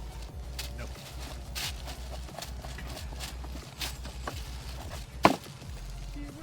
Also, probably because I'm on Twitch, you're probably meant to follow food safety guidelines.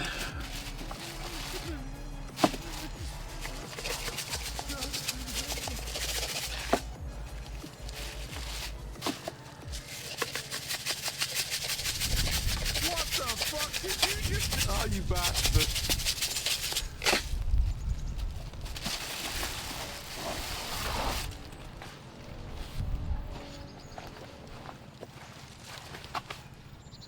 A little bit too hot. Oh dear. Just sea salt and pepper.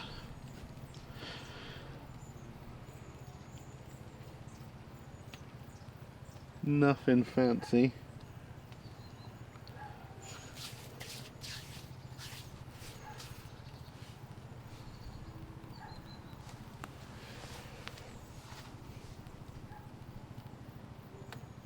Again, I feel like I would need to smoke more often to start playing with different flavours on these things. I think the last time I smoked was... Oh, excuse me. Easter, I think? Why did the lamb and the gammon? It was Easter.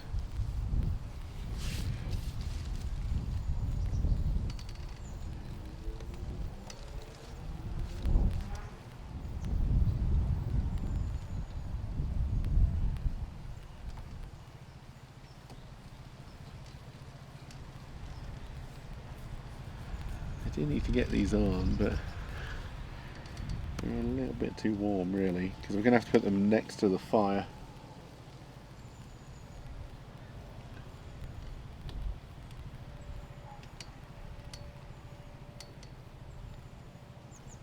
So they will get a little bit charred. I could try and wrap the beef, but then I would have to try and get the beef off the smoker. And I don't normally wrap, I just let things go.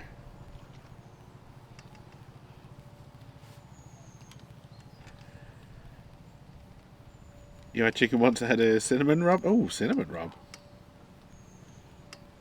That'd be interesting.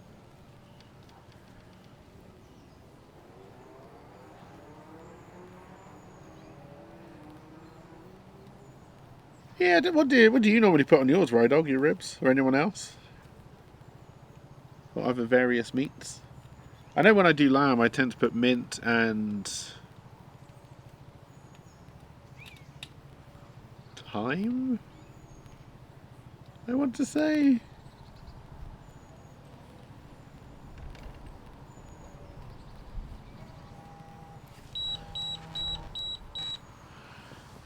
Some Indian-style rubs, some cinnamon in, quite nice with some cumin and chilies. Store-bought beef rub, chili powder, salt, pepper, sugar, then basting with sweet barbecue sauce. Yeah, I don't really do the sauces either. Again, I'd like to try it at some point. I'm still very much a basic bitch when it comes to smoking. Must be the British in me. Oh, nice, Serenity. Nice.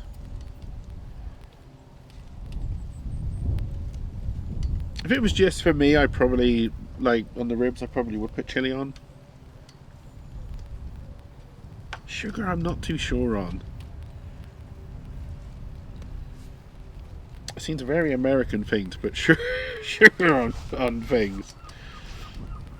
Never really done a lot of, like, glazing and stuff like that.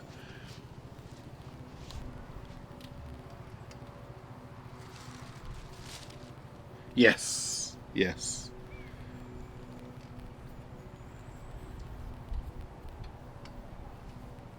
Yeah, that's what I use the sea salt for. Is for the bark and the crust. Yeah, sugar just seems like a really weird thing to put on, like for a British person. Like it just seems counterintuitive, I guess.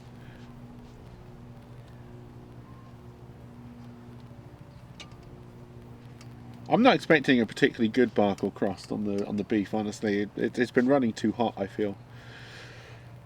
But we'll get a little peek when we open it to put the ribs in. Hey, cheers for the alert, Rydog.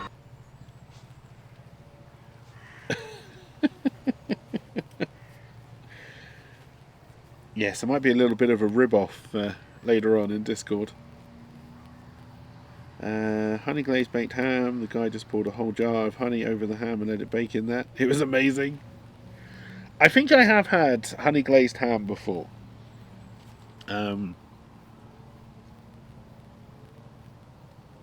Yeah, like I said, I'd love to experiment with all this kind of stuff, but one, it's being able to do it more often. Both a cost, time, and weather thing.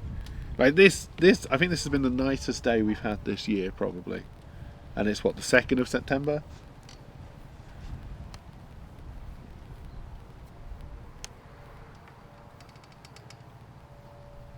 Yeah, which is why some kind of covered outdoor cooking area would be perfect.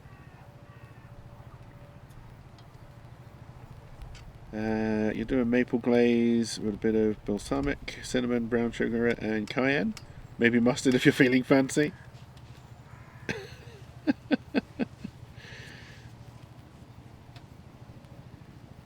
I know I did do it. I did ribs in with maple syrup actually once, because I know one sent me a big tin of maple syrup. They were good actually. They were really nice.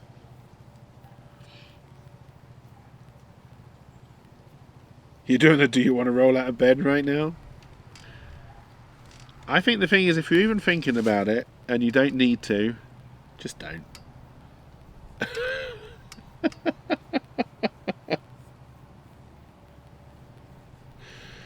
Oh dear.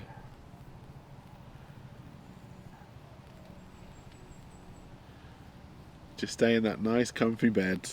Well, assuming you've got a comfortable bed. If your bed is uncomfortable, then sure. Get out of bed and go and sit in a comfy chair. Oh yes, if you need to pee, get out of bed. But don't consider the fact that you've got out of bed to pee that you're now out of bed. You can go back.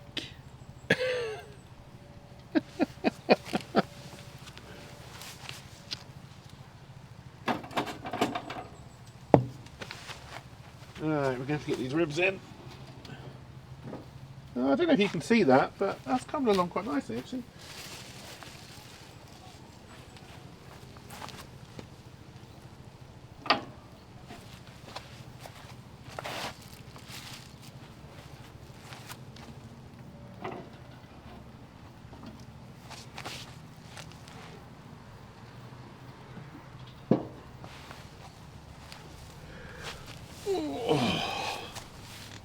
Smoking hot meat on Twitch.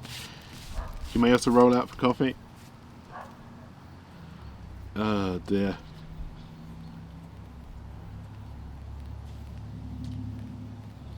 Letting ham soak is always a good idea. Anyway, it gets a lot of stuff out. Like one of the best hams I ever cooked was slow cooked in Coca-Cola. Came out real nice. Oh, what coffee you got? Oh, I was going to get a bloody beer when I was in the shed. I forgot. I just got my ribs. What a disappointment.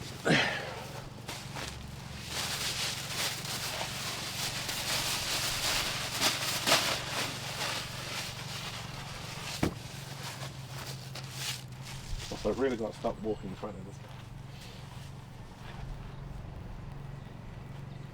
So I'm going to do it again.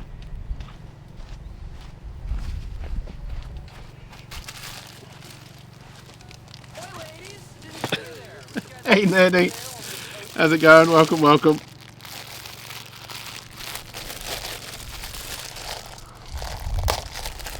Ooh, I've left these out in the sun too long.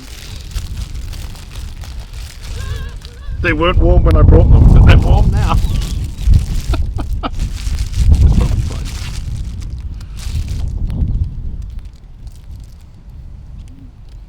What am I hearing? I think something from the house, eh? Also, I apologise, I'm about to eat some very soggy pan au raisin. Oh, that's not good. That's not good at all.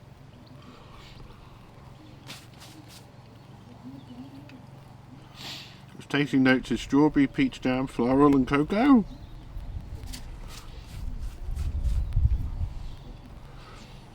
Well, that's interesting. I don't know if I've ever had a coffee that I would call...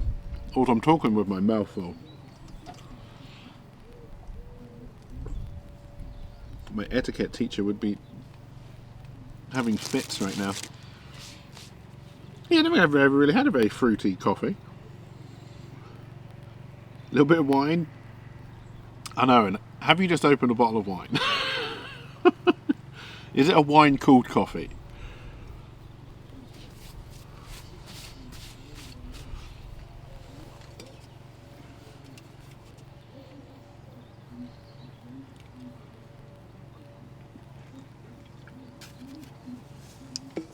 Oh dear. It is Saturday. It has a flavour profile of those tasting notes.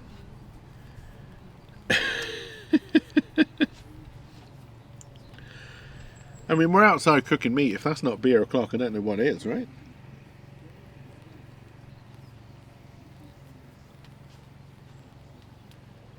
You only have brown and clear alcohols.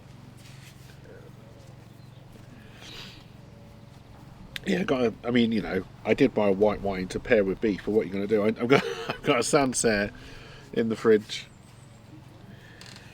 Oh, I did, I don't think I put it in Discord. I had the, I think it was a stout. Coffee stout you sent me? I can't think what it was called. It may have been called something like coffee stout.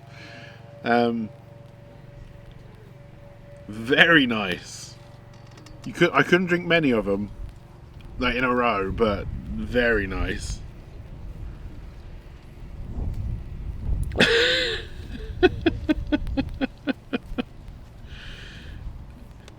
I think it may have just been called coffee stout. Yeah, it was good. You have a dozen cans of free alcohol and weird shit. Don't think any of the ones I've tried so far have been bad. My favourite was the... Was it called like Shueni? It's very good.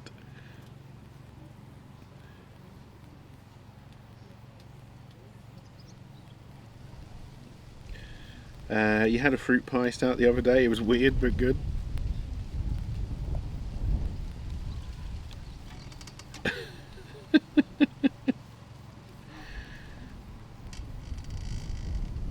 I definitely posted in Discord when I had that one. It was something like Shumi, something like that.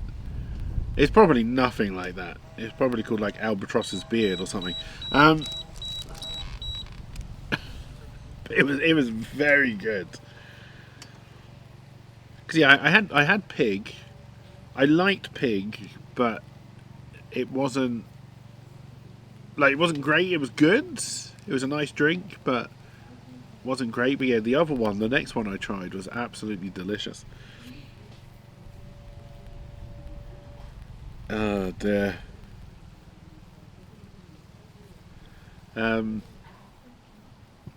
Oh, there's like a dragonfly. Again, things you can. Oh no, it is flying right towards me. It did fly behind the smoker. You may have been able to see it. I doubt it due to exposure, but. Oh, there it is again. Wait, is that a dragonfly? It's bloody big. Again, not by Australian insect standards, but.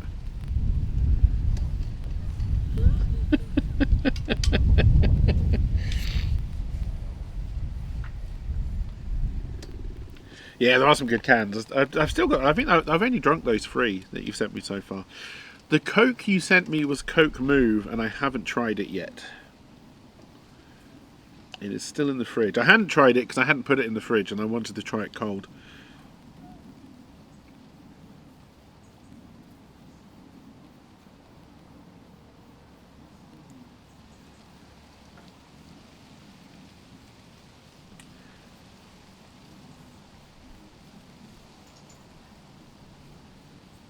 Coca-Cola Move ribs.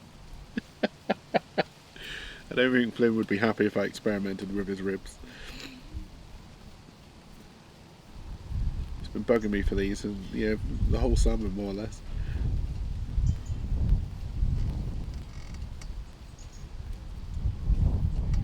Also, I did the bloody VIP stuff, so you can stop bugging me about that in Discord.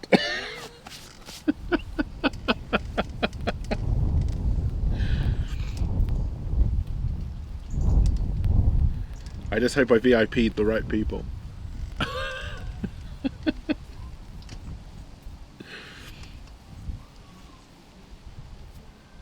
You just don't tell them. Well, that one's definitely coming through the PC speakers.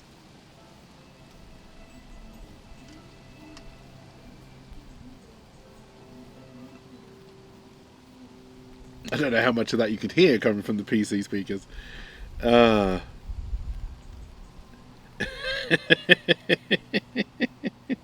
I mean, I still haven't updated the YouTube command, but that's because I don't know where I want to put the videos going forward. Like, I don't want to...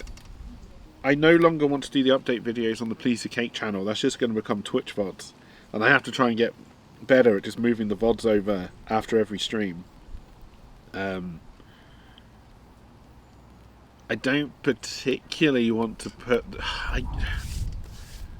I don't really want to put the update videos on the Cakey Boy production stuff either, although I may just rebrand that as Cakeyverse and just leave that as Cakeyverse stuff going forward. So maybe I just need to do a Cakey Vlogs channel where I can put the updates. I don't know. It being in the distance makes it even sadder. Oh dear.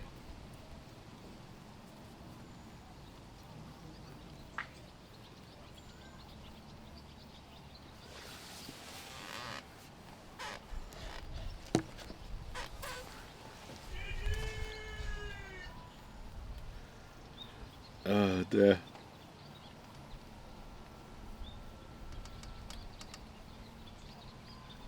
Want to have it on one channel with different playlists? Because, I mean, I could, and, you know, for what I'm doing, it's probably not going to make a huge difference. What I do know is that if you're trying to build YouTube, you want your YouTube channels to be very content specific. It's like podcasts. People don't like, for some reason, variety. I love variety, and I love a podcast to go all over the place. But if you want a successful podcast, you apparently just have to stick to one subject and milk it ad nauseum. And yes, What little I know of the YouTube algorithm is that it likes content to be separated across different channels. Not that I'm looking to play into the YouTube algorithm in any way.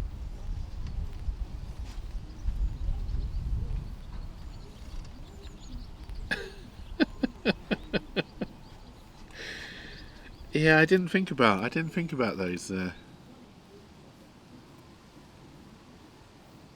Wait, why are they playing through my speakers? It must be because I left my default sound device as my speakers and not as the USB thing.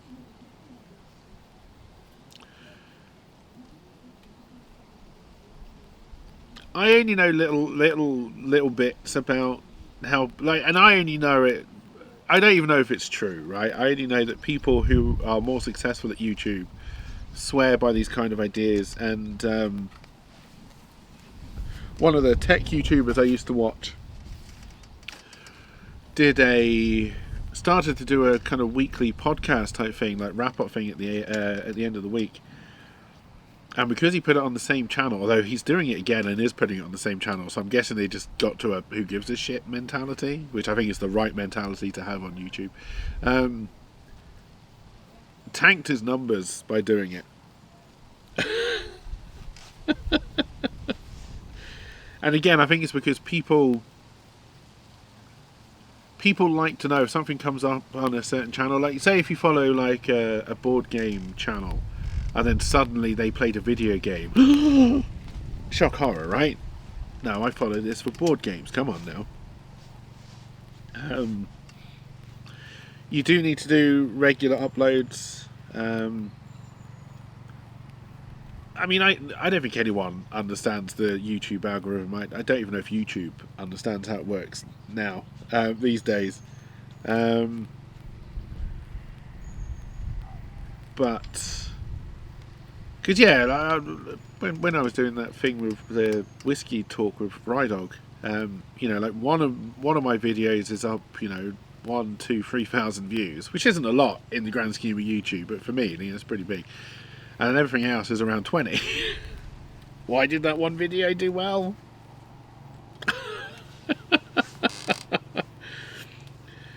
Confusing YouTube on the main channel and confusing the algorithm versus will people follow the child separate channel? Oh, yeah, I mean, if you're playing YouTube, you need to do shorts at the moment. That is true. I doubt I will ever get into shorts. I mean, I'm wearing shorts right now, but you know what I mean. Unless I just start doing Brock on a Rock as a YouTube short.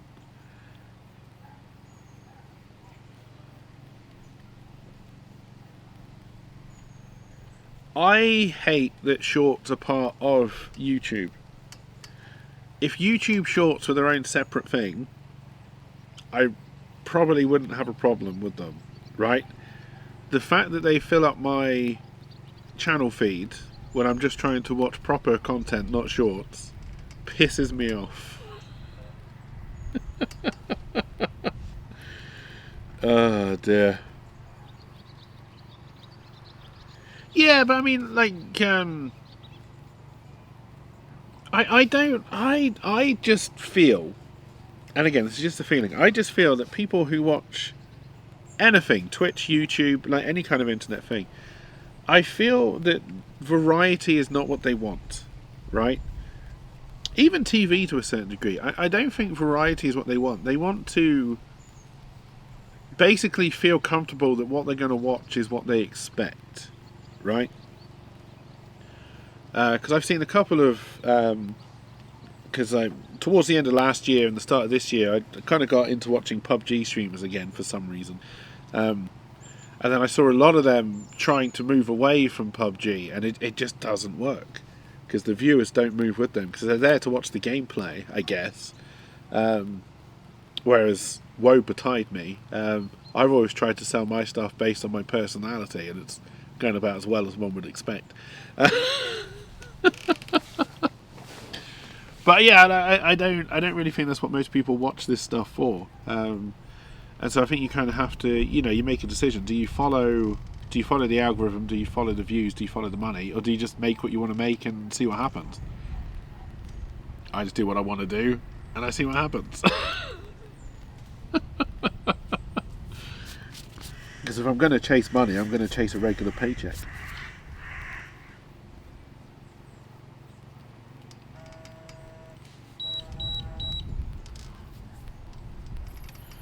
Oh dear. It's an age-old rule. You should never keep the same shot for 3 seconds. So I don't know if anybody watches. What is he called? Jesse Cox. Jesse Cox's 5-minute gaming news, which honestly I think is the best thing he's ever produced. I think 5 minutes is just the right amount of time to spend with Jesse Cox on a daily basis. But he tends to, even though it's kind of same angle, you'll see that they'll cut in and then cut back out to the wide. And it's for that exact same reason. It's you don't want to keep a shot for really any longer than 3 seconds before you move to the next one, unless there's a lot of action happening in that shot to begin with. But yeah, no, that's an old filmmaker's rule, trick. I don't know what you'd call it. But yes, it is about keeping people's attention and retention. And yet people will go and stare at the Mona Lisa for hours somehow, which is about the size of a postage stamp. And it's very, very underwhelming.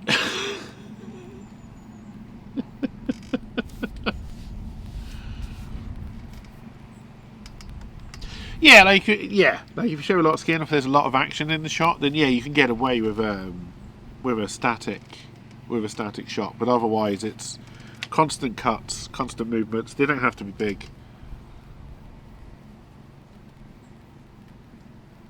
I don't like watching videos like that. And again, maybe it's the contrarian in me. I don't know. But I find random jump cuts just for jump cut's sake to be distracting. But then I will also admit that I don't tend to watch most things. I tend to listen to them.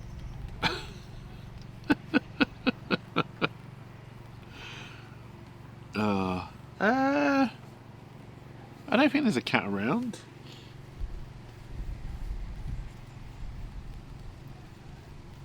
There was a seagull.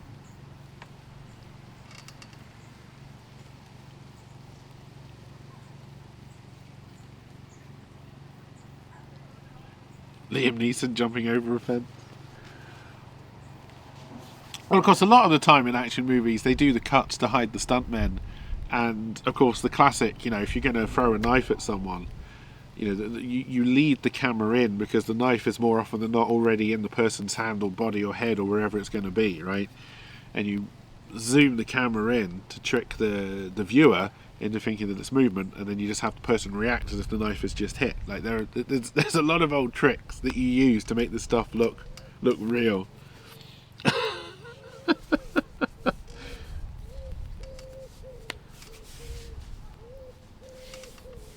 When you're doing practical effects, why they still do it when it's all CGI, I don't really know. I mean, I guess a lot of the stunts will still be done by stuntmen, even though it's just in a warehouse.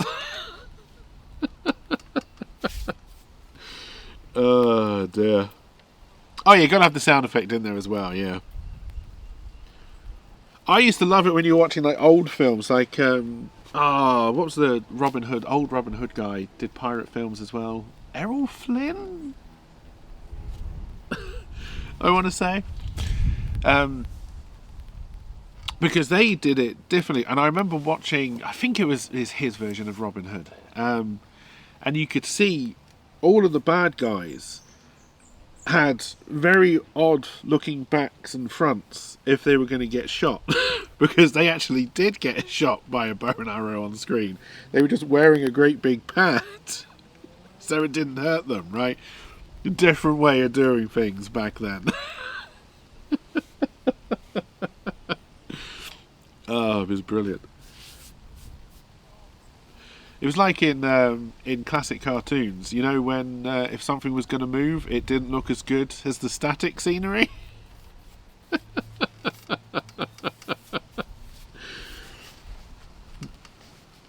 Oh dear.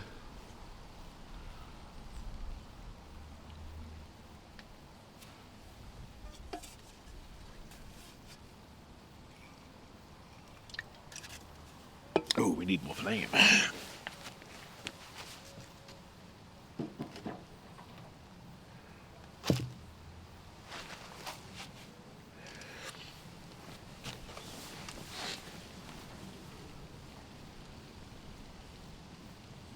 See if that'll be enough to get it back where it needs to be. Temperature wise, we're all right. It's still a little bit hot.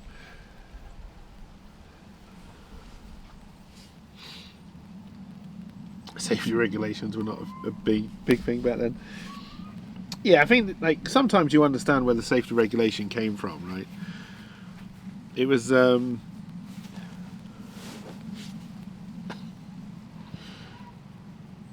big thing you don't like about CG is when there's a close enough scene that the human actor is supposed to look at. The CG thing, their eyes never quite focus correctly, and this is the exact same fucking look as someone on a video call while doing something else on a different window. Oh dear. Yes, I would imagine it's because, you know, your static scenery would have been static for everything else, and then the animated stuff on the see-through cell would have been slightly different.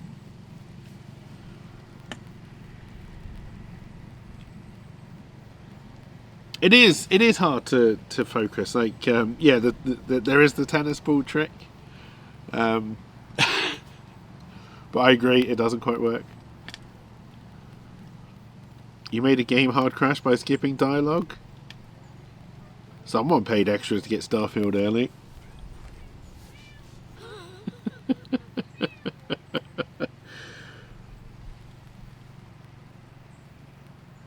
I think I may just heard a meow that time.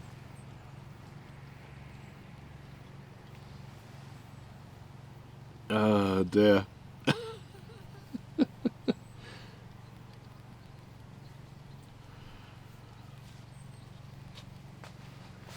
Video call thing is always awkward though, right? Because it's so hard to know where you're meant to look when you're on a video call. Do I look at the screen, which is where the person is I'm looking at, or do I look at my camera?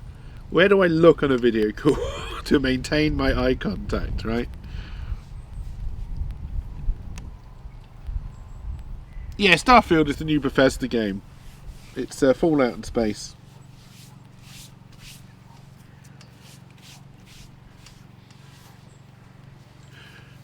I do love the difference though, right? So I think Starfield is being reviewed reasonably, right? I think it's getting like 7, 8, 9s and 10s, which I think is fair enough for...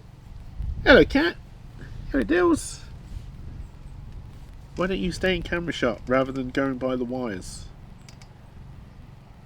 Stop being very close to the wires. Puss puss. Get away from my wires. Don't eat the wires.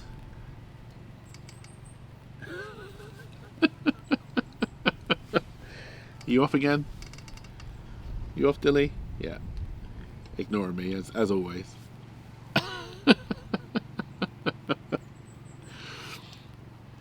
Oh dear. Get through the story to get to the open world. Surprised Bethesda released something that is only moderately buggy. I think it's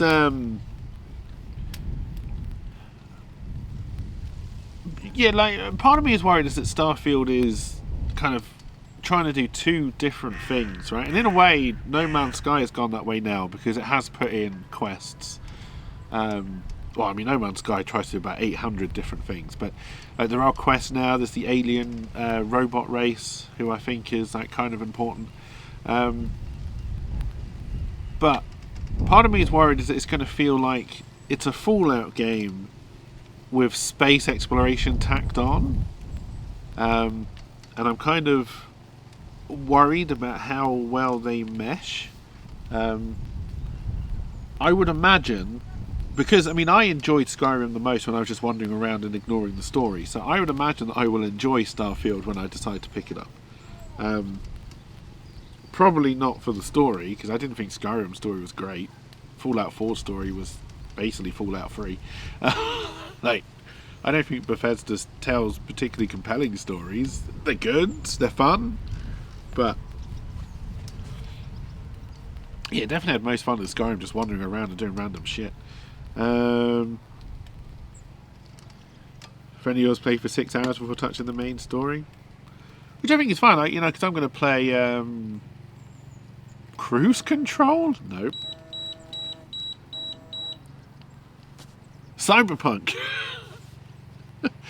And I feel like that, because that's very much, I think, meant to be like an open world city game, you know, with a main quest but a lot of side quests. And I would imagine I will have more fun just driving around doing random shit than actually playing through the game. You know, whereas take a game like Stray. Now, I think I did miss quite a lot of side content. We didn't really explore, like, we explored the shit out of the first hub we got to, but then the second part I played, we just kind of blasted through it.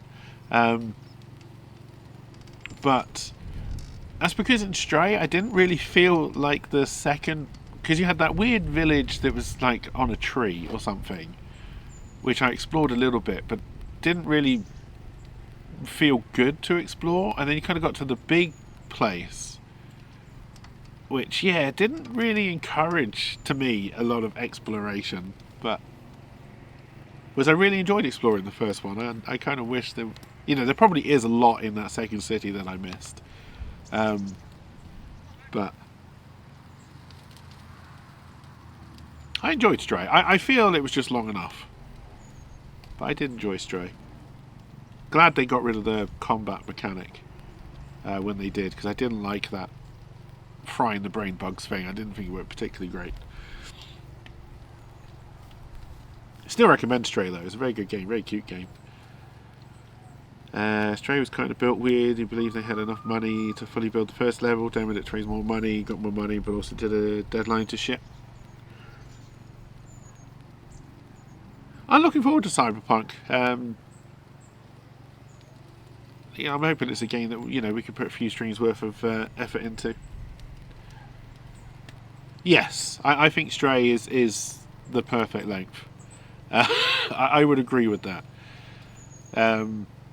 Now, they probably could have made it longer if they could have come up with another mechanic to explore. You know, because obviously you had the exploration was the first one, and then you had the combat mechanic, which was the second one, and I'm glad they dropped it. I do feel, and again, this might come down to the fact that the first level was the demo. I do feel the pacing was a little bit off, just from how much you did at the start to how little the final, like, subway area, how little you actually had to do there. It seemed like a lot of space for not a lot of content. But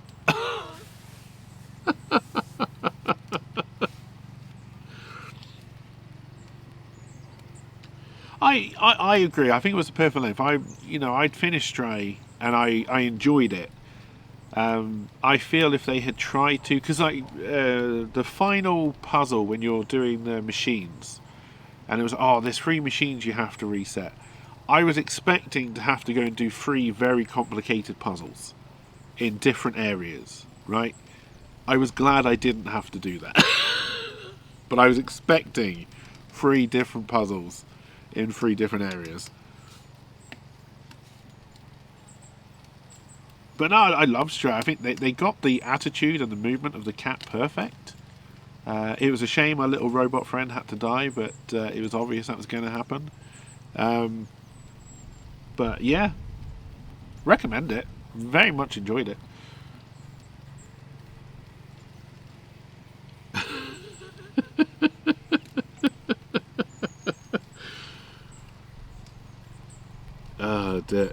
Did it die though? And if they make a Stray 2, I would definitely be interested. I would look into it. Like, you know, Stray did not leave a bad taste in my mouth.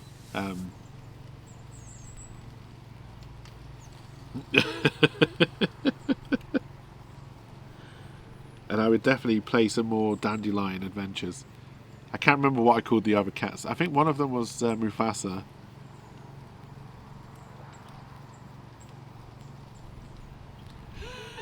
Can't remember what I called the other ones. Too Stray, Too Furious. And yeah, I feel it was fairly priced for what it was, which I think is important for these kind of things. Well, no, getting back to the point I started making about 45 minutes ago, probably. Yeah, I feel Starfield is being reviewed properly. I feel Baldur's Gate 3 was reviewed too highly. Like, I enjoy Baldur's Gate 3. I think it's a very, very good game. I really do. I still think it's a solid 8. No higher than 8.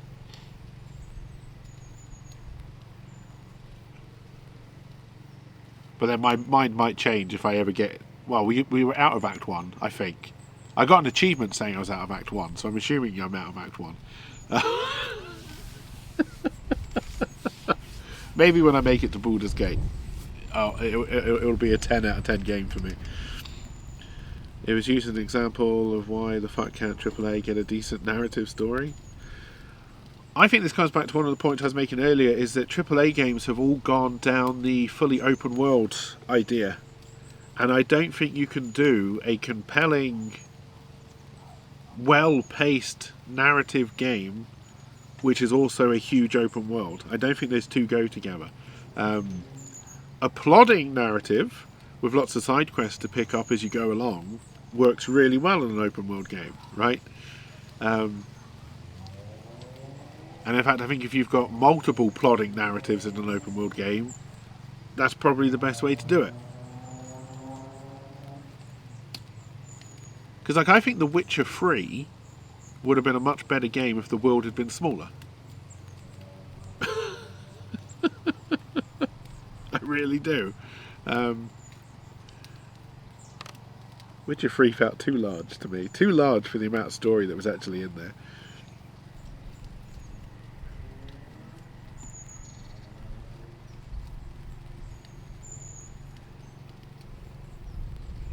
God, you can tell I've been running this thing hot. Way too hot for a decent smoke on the beef, unfortunately.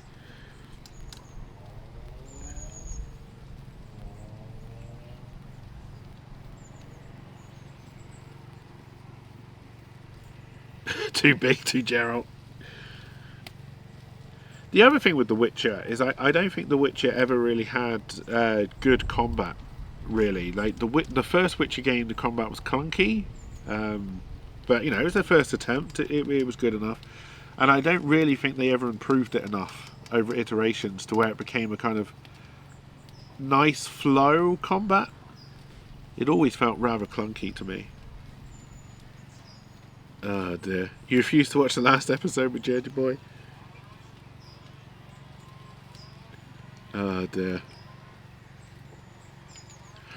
Yeah, that is true, Rosewood. You know, like, if they're trying to give you urgency you can't have urgency in an open world game. It doesn't work. It just does not work.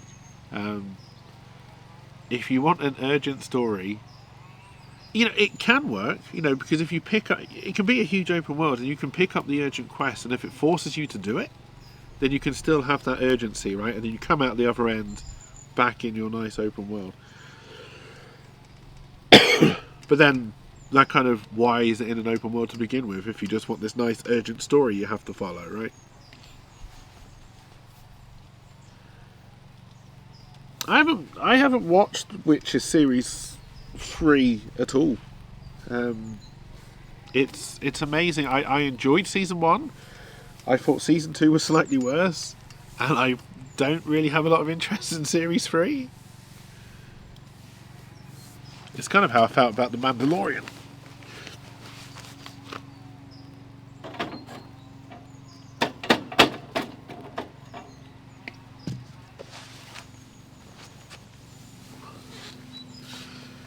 Oh dear.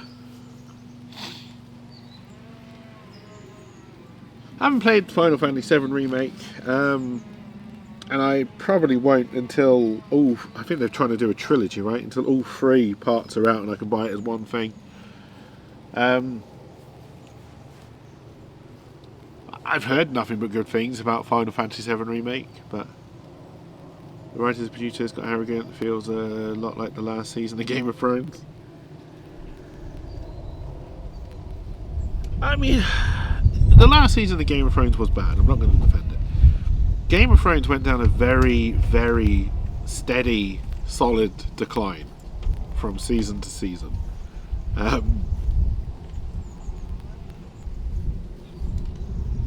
last one was bad. It really was. I think the mistake was trying to make Jon Snow feel like the hero. It didn't work. Peter Dinklage was great.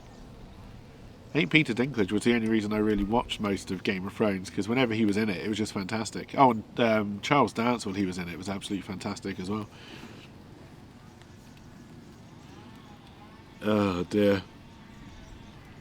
Except for when you're in the Shinra building, because it's like you're in the heart of the enemy base, but here feel free to mess about in the simulation room for side quests. Yeah, I don't feel everything has to be... You know, because again, at some point there will be a rebellion, everyone will be sick of open world games. So then there'll be a huge shift back, everything's going to go back on rails, and it'll be as boring as it is now, right? Just make the game you want to fucking make.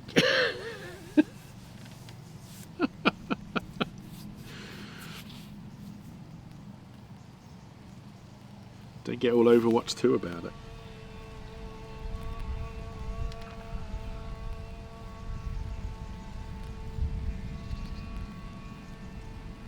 I hate how much I enjoyed playing Overwatch 2 again. I like Paladins, but Overwatch 2 really does play so much better at its core.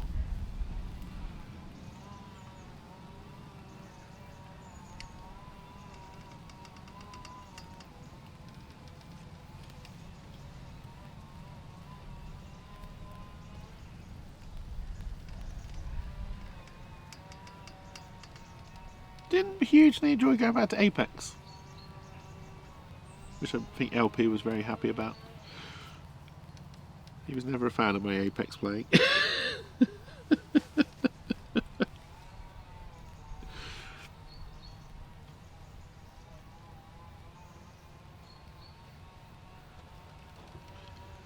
Oh dear.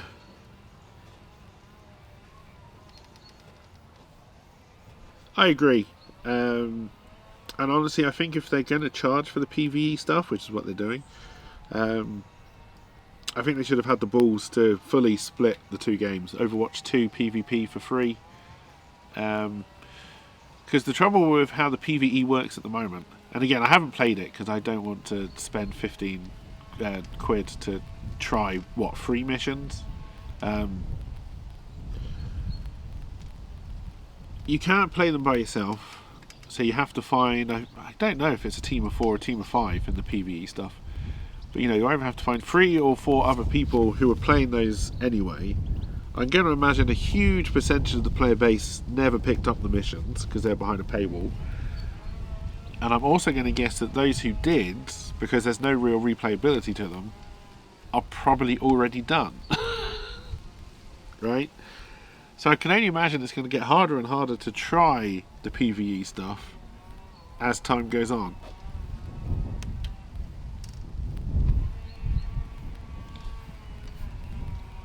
Whereas I think if they try to bring out an Overwatch PvE, like Vermintide 2, I think is getting a new DLC, which I wasn't expecting, because I'd assumed they'd given up on Vermintide and moved to Darktide, but clearly they're trying to keep the two going at the same time. Because yeah, I do. I think an Overwatch game mode where you can level up your heroes and play the story and there's replayability in it, I think would be good. But I think you have to separate it from the main game. Because I think when you're trying to balance heroes for PvE and PvP, you're never going to do it. It doesn't work. It didn't work in World of Warcraft. They're two different playstyles. Oh, talking about a game I never expected to get a paid-for expansion, New World has got a new expansion coming out. They're introducing mounts.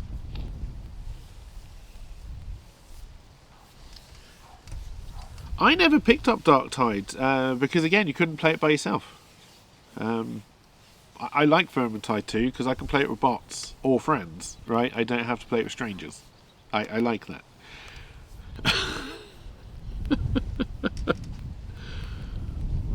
Hopefully they'll turn Dark Tide around, because I do want to try it at some point, but...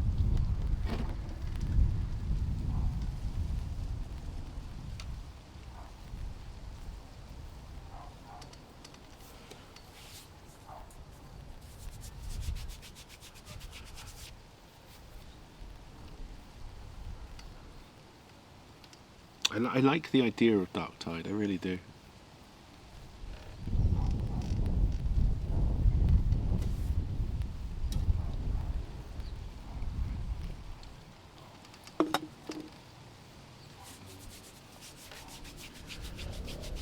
Yeah, I mean, I think if Overwatch was still a game you would play, could play Overwatch 1, I think people would have gone back to Overwatch in droves. I would have gone back to Overwatch 1 if it still was a thing. Even in the terrible state they left it, I think it was more fun than Overwatch 2. Your life, as it has been, Hey, Hopka. is over. Yeah, I'm keeping an eye on the revamp. Yeah, if they can pull it off, and if they can put in bots, I'd probably pick it up. I hope you're doing well, and welcome to this very rare Saturday stream outside. Very rare sunny day. Oh, I see clouds.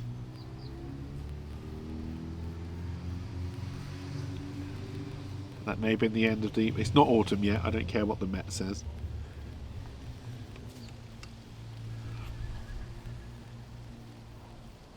Oh no, Vermintide was an absolute mess when it launched. It's Fat Shark? Fat Shark is one of those developers that does not seem to be able to deliver a competent game. Oh dear. This is not dead people, you see.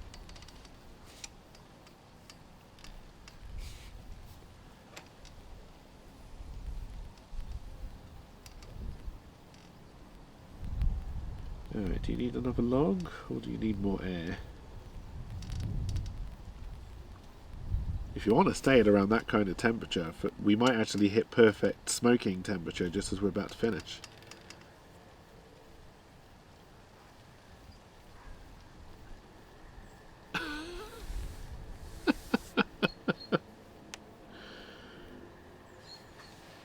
Although I hear Larian with Baldur's Gate 3 are already redoing the ending, so... Did they do a Divinity Original Sin 2 where the ending was awful until they brought out the director's cut, whatever it was called?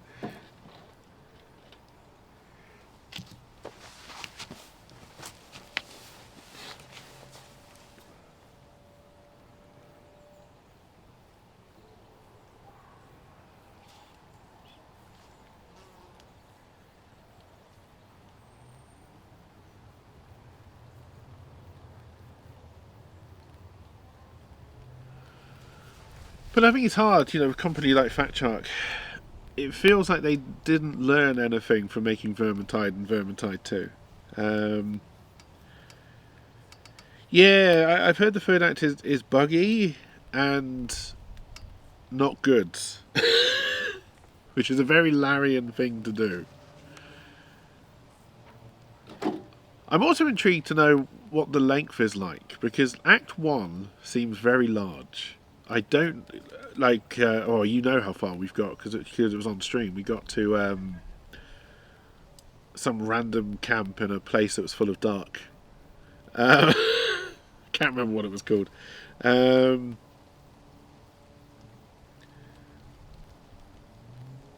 yeah, I'm intrigued to know how long that section's actually going to be. Let's check the 5 minutes. Oh, need a little bit more.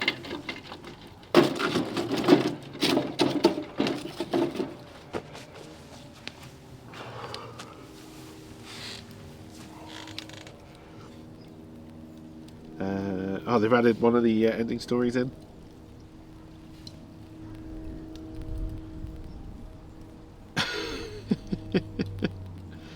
You're cruising through the second act now?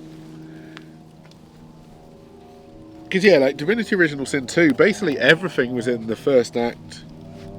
The second act was very short, and the third act was just awful. Terrible ending, having to get rid of your party members And if Baldur's Gate 3 does the same thing, I'll probably never play another Larian Studios game again.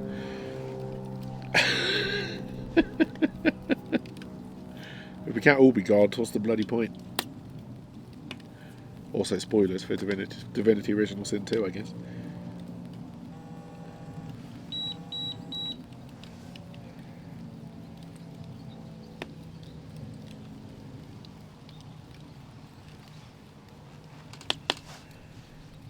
I am enjoying it. I will say though, I mean, probably if I hadn't been playing it with LP and Rydog on occasion, possibly I would have done a stream playthrough, which I think I would have got through purely because it was on stream. Playing it just by myself, I don't think I would ever make it through Baldur's Gate 3. Playing it with LP, I'm having a ton of fun.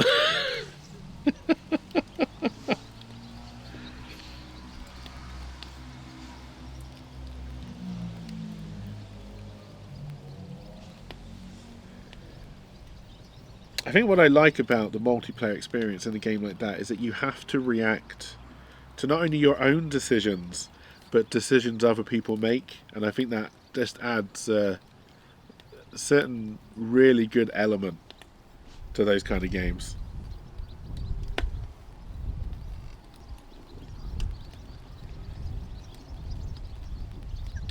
You're enjoying it solo? Very confused in their Divinity playthrough when they got to Act 3 because it seemed like they had skipped an important part of the game, but no, just the way Act 3 was, yeah. So it lets you do stupid things like set team members on fire. I mean, LP does that in multiplayer.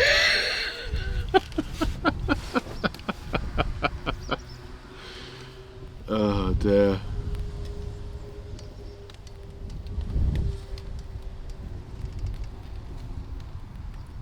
Yeah, it wasn't. I enjoyed Act 1 of Divinity Original Sin too.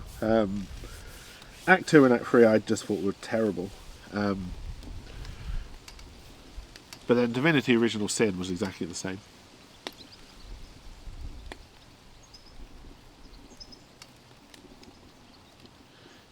You feel bad, so you wouldn't.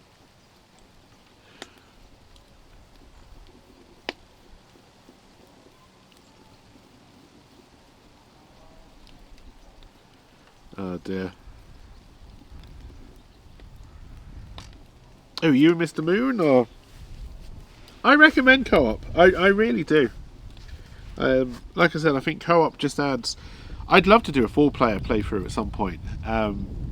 Because again, I think the more chaos you can add, it's like D&D, right? The more chaos you can add, the more random chaos you can add, I think just the more fun it becomes.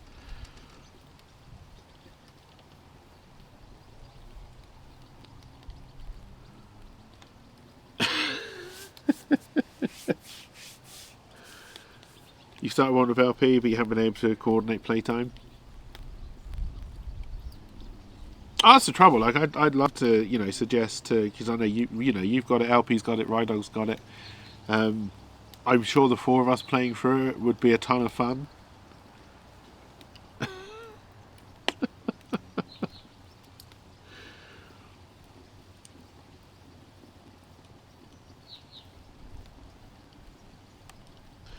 My problem with the solo stuff is because I don't care about any of the companions and they interrupt you all the fucking time. The one playthrough game I'm enjoying is the one where I managed to roll all 4 of my own characters, so I don't have to worry about any of that companion stuff. I think there's the zombie followers you can pick up from Old Man Withers as well, which do the same kind of thing. I know a lot of people enjoy the companion stuff, so I'm glad it's in there, and I'm glad a lot of people are enjoying it. But, oh my god. And you get bloody Shadowheart, you can't hit a fucking thing. It's, oh, for fuck's sake. Bloody Shadowheart.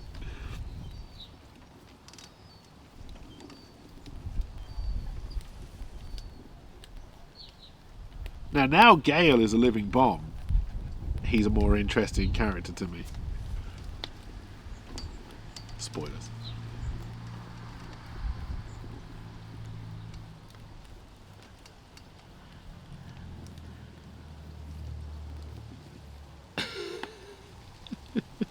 I am disappointed that Baldur's Gate 3 didn't have the Dungeon Master mode or Game Master mode that Divinity Original Sin 2 had. Their kind of, their built-in custom game thing was really good, really powerful. Solastas is pretty good as well.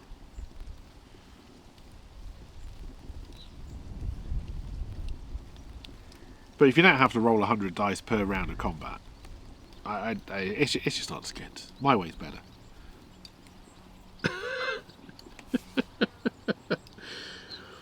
I feel like I'd have to sell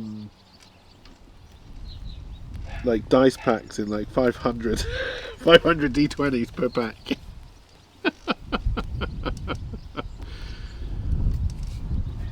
Which one was Outer Worlds? Because there were two games I played at the same time that had very similar names. Outer Worlds was the RPG by the people who made Fallout New Vegas, right? And I think the other game I'm thinking of with the spaceship was called Outer Wilds.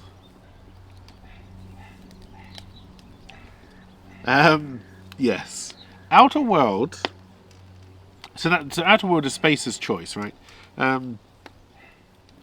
Outer Worlds I enjoyed, but it was clearly unfinished.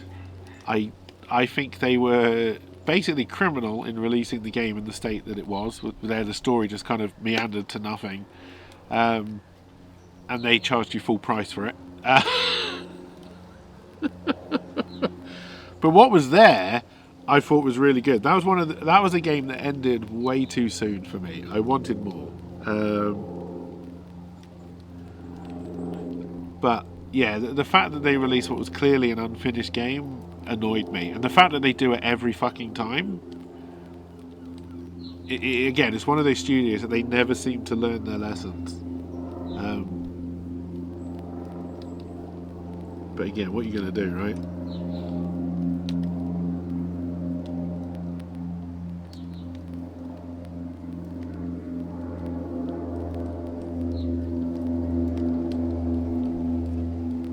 Outer Wilds, on the other hand, was really good. I don't think I ever finished it on stream, but I did finish it. And it was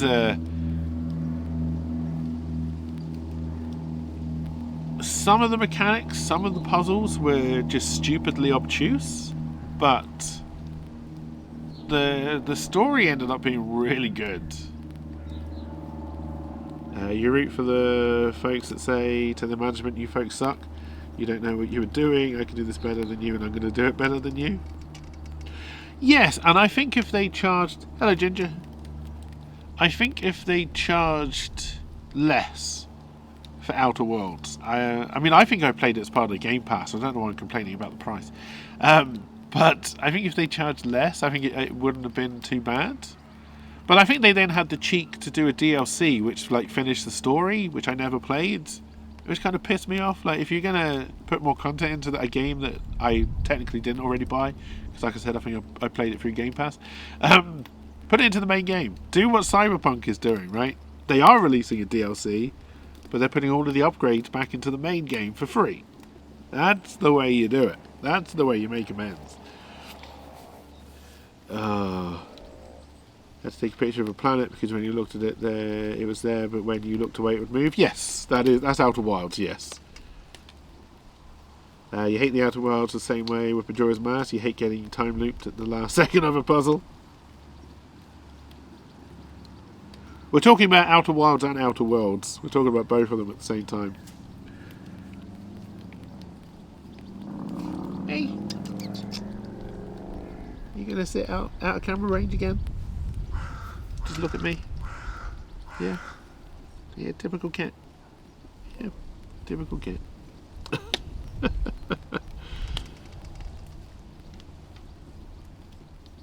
Outer Worlds was... I mean, I guess it depends what you mean by too small. Like, I think the world was okay.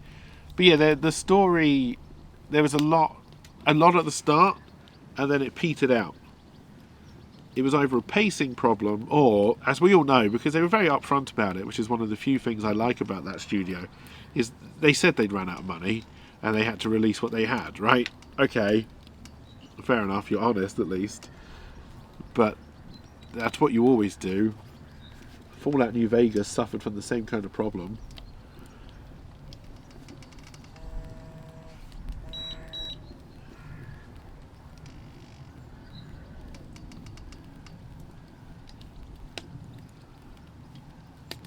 You only know the game by that puzzle because they used it as an example of the quantum effect in the sciencey show that you saw.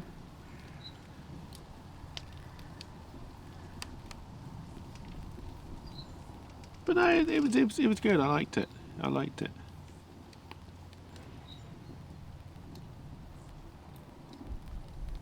And again, I don't really think the Outer Worlds felt very open-worldy, honestly. I think it was, but it never really felt like it. It just felt like you were just playing through their game, which had a lot of interesting locations.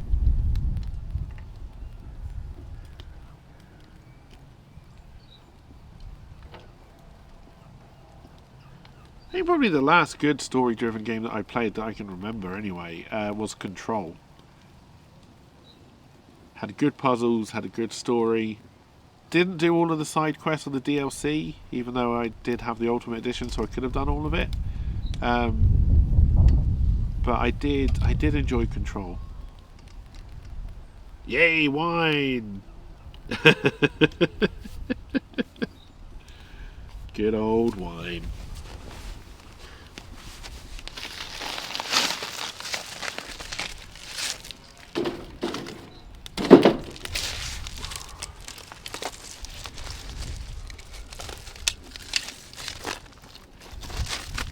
Don't want to put the band in. We'll let that go, then we'll close that up. Oh. And that might do it. It's been put in the fridge to chill. I did look for some rosé Sancerre while I was out, but they didn't have any. Admittedly, I didn't go to any like proper wine shop, so it was a long shot. Because I do want to try that.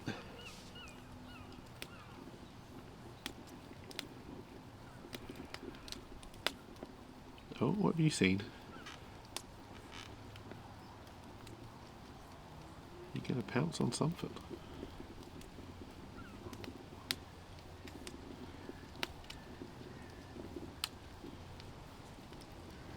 Ah, it was some kind of fly.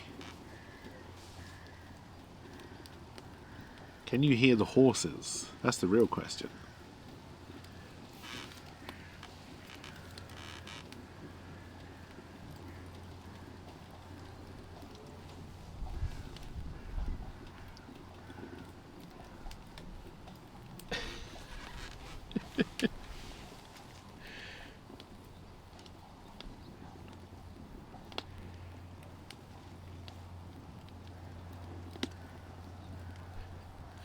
Good old Clip Clop. Oh dear. He goes again recently, so that means they're either getting ready to go south or we're going to have bad storms soon. We have seagulls year round. Bloody seagulls. Not living up to their name by being out to sea.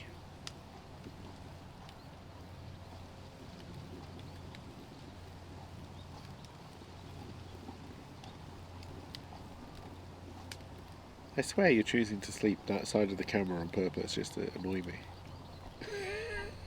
Bloody cats. Oh dear. Why not both?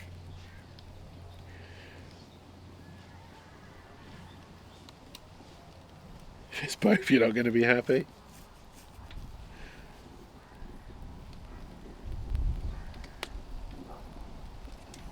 Bloody seagulls.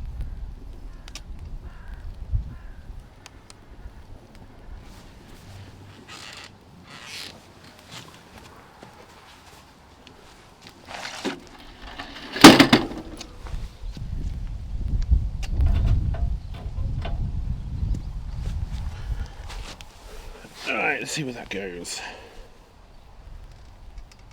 Down is not the direction I was looking for. There we go.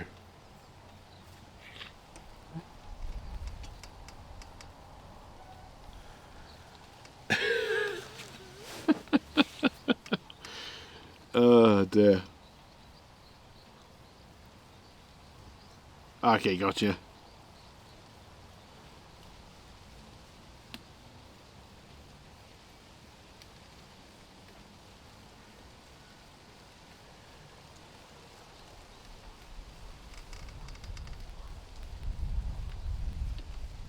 We're getting there. The beef is up to 56. So we're definitely getting there.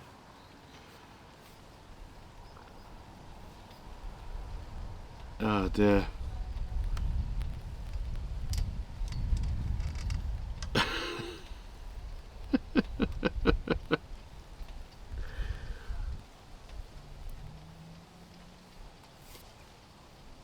Shumi was good.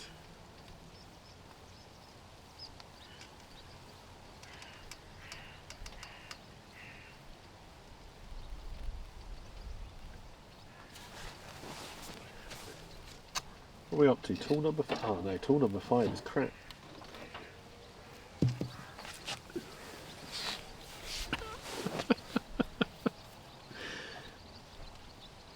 Or is that tool number 6 and I'm tool number 1? Who knows?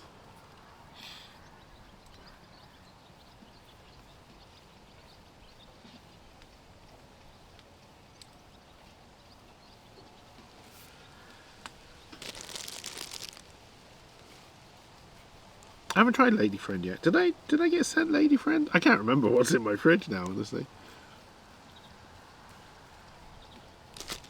I have not yet thought of a way to get the meat off the smoker, no.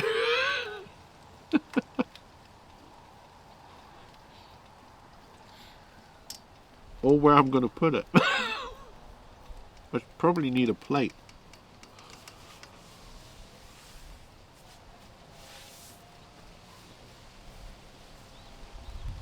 I do have Lady Friend, yeah. I haven't drunk it yet though, I don't think. I think I've only had pig and shumi so far, and the coffee stout.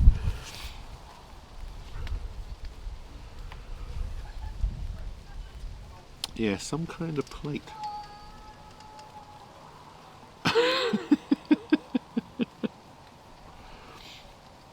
All these mod cons.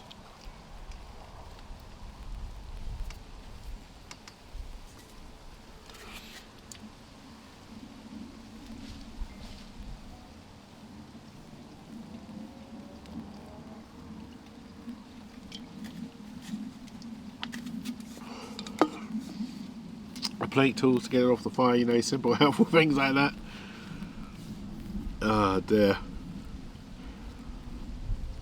Oh yes, yes, the woman punching the bear. Yeah, that is a fantastic can.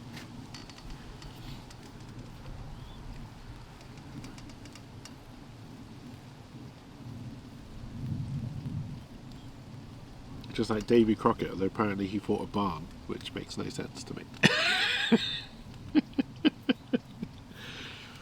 Cause of death got in my way.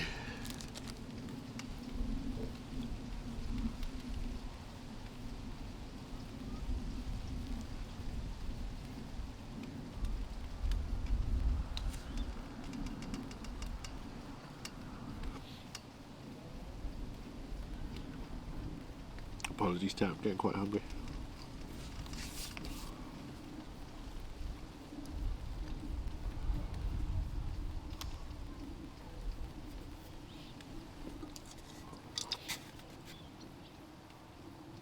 Oh, you got rain and clouds? It's gorgeous here, yeah.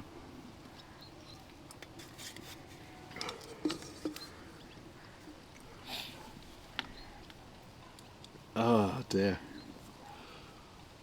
Easy, stomach, easy.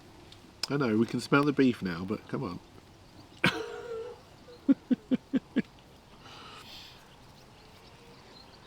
Need to put some non-pyjamas on and go sit outside.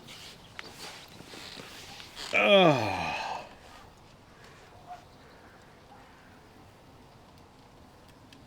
Oh, we're up to 57.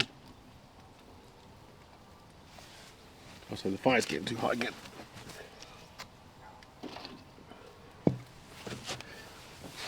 Yeah, it's one of those pellet smokers where you just set the temperature and forget about it. Let's get one of those.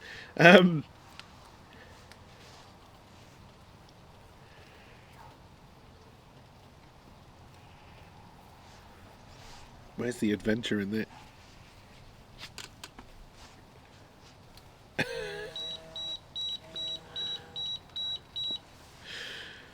The electric ones are nice, yeah. Yeah.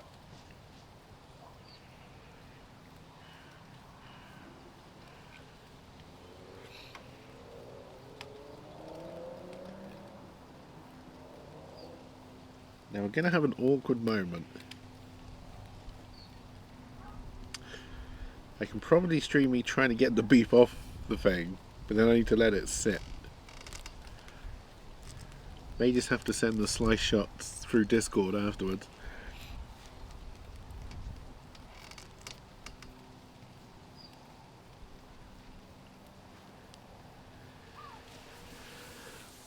It'd be only next so you could. You don't want to scandalise your neighbours. Oh dear.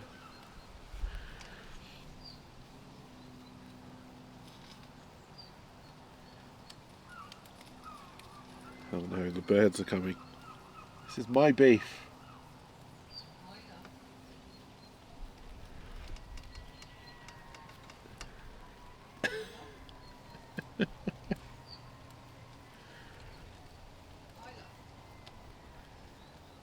I don't think I can remember the right buttons to press. I need to adjust the exposure on that camera. I just don't know if I can remember the buttons I need to press. This may get worse before it gets better.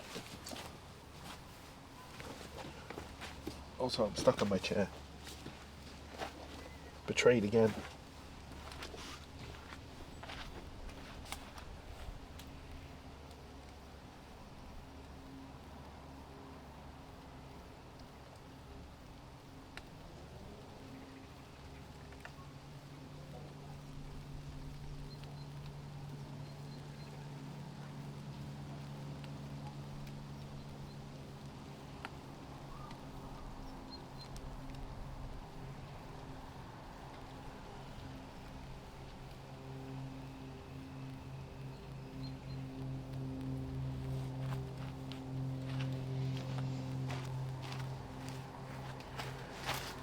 Did that get better or worse, or is it exactly the same? I feel like it looks exactly the same. Oh, time well spent.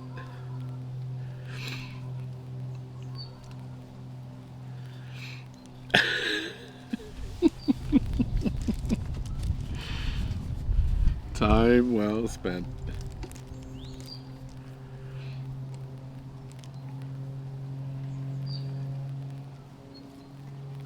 Putting the umbrella down would probably help, but you are still slightly protecting me from the sun.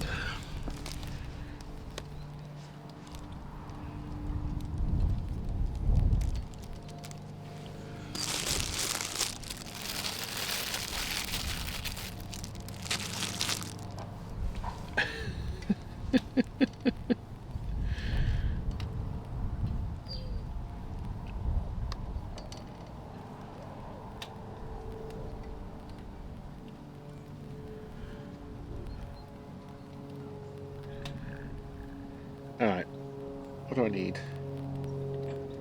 We've got time. What time are we at? Where is my nearest plate?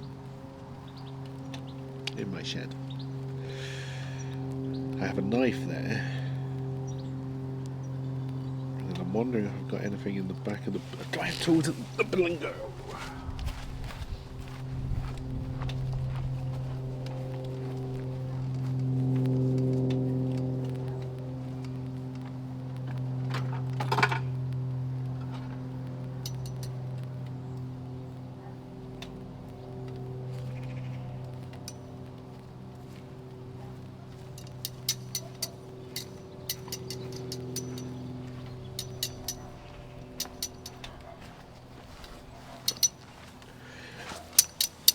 Oh, I have a thingy and some thingies.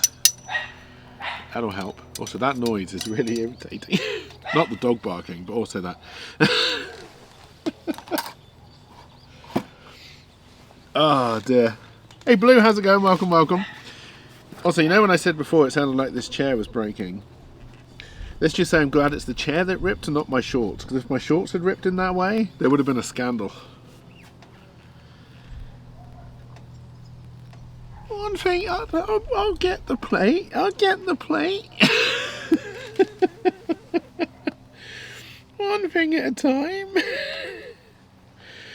Oh dear. I don't think I do have a pants ripping. I got that. I don't know what that is. I got that. I don't know what that is. Oh no, I pressed that one twice. That was cricket tape. Pass. Pass. I can't hear any of this.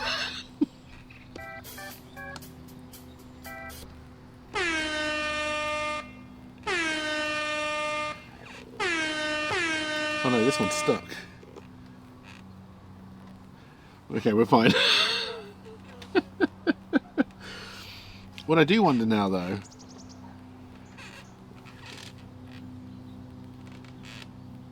does this make the whole world sound weird, or are we good?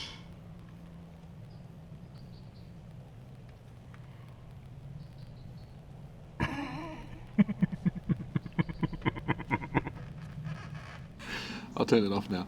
I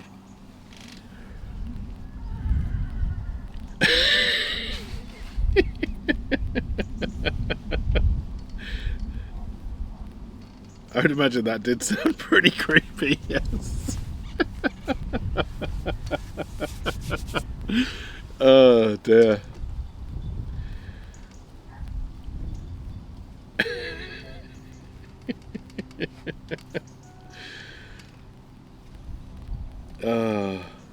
This is the Rodecaster Pro 2. I like it. If you're after something like this, though, I'd recommend their cheaper and smaller version, which is the Rodecaster Duo, which did not exist when we picked this up. The only reason to get this one, because this has got 4 XLR inputs on the back, the Duo's only got 2. And that's really the only difference. I think it's got maybe only 4 sliders rather than 6, but and they've also recently just brought out a soundboard with some pads and it's a camera capture card as well, which is a pretty nice looking device.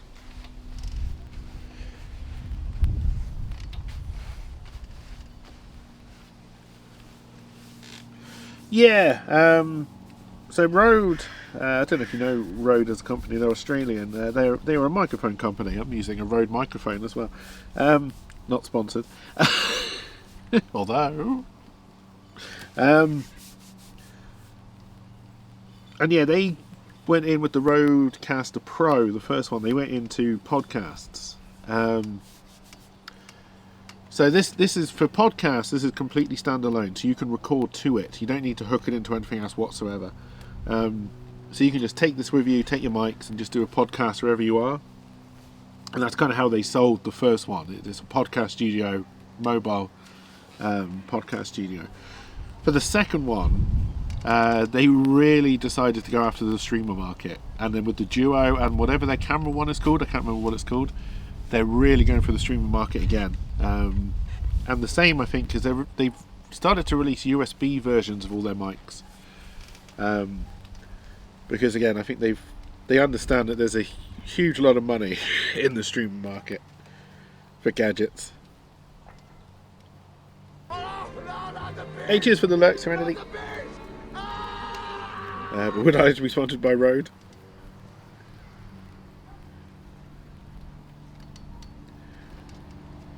Rode, I think, I've used a lot of Rode products. I think for their price, they're usually some of the best you can get. And with stuff like the Pro 2 actually has a lot of competition from other devices now. There's one from Takom. And then like for the streamer space, I think like Razer might be trying to do one. Elgato must be trying to get something like this put together, I would imagine. But there's always better stuff than Rode, but it is normally a magnitude more expensive. Like I use the Rode Go, and like going from internal mics on cameras to a Rode Go was like a huge leap, right?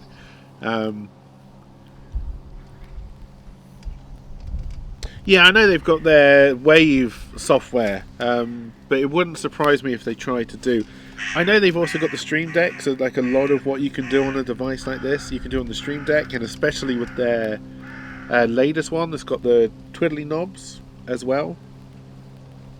Maybe they don't see the value in a standalone product like that,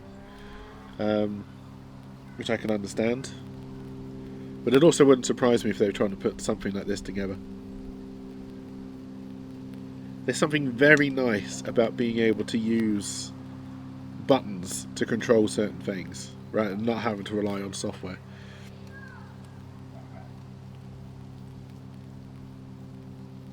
It's where the Go XLR failed, is the fact that it relied too much on its software, and now they're no longer going to support it, which I think is a real shame. Because the Go XLR was a fantastic product. It's a shame they gave up on it as quickly as they did.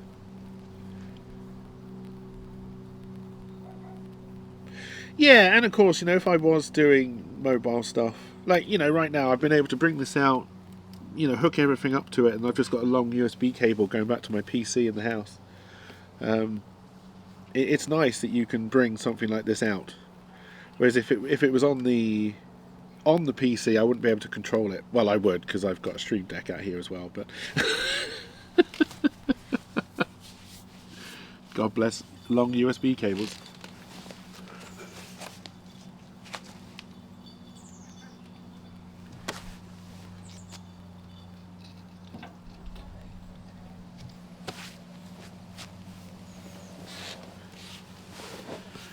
What I do miss, because these aren't mechanical or mechanized, whatever they called them, motorized sliders. I did like on the Go XLR that they were motorized, so if you adjusted it on the software, it did reflect it on the actual hardware device as well.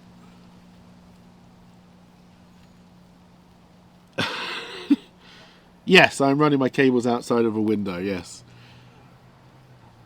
So you know where I normally sit for my stream? The window is right there. And I'm basically just the other side of it right now. Also, I think the family is starting to turn up and take the dogs out for walks and stuff, so there may be some excitement.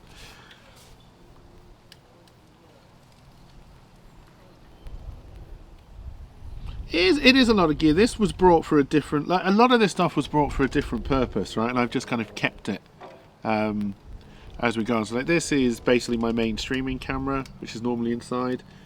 That was an old camera I picked up a long time ago. I don't know why I ever picked up the prime lens for it. But it's like the first time I've ever got to use that prime lens, so, you know, probably bought that about 6 years ago. It's one of the reasons I moved my office around, because I knew I wanted to do a stream like this.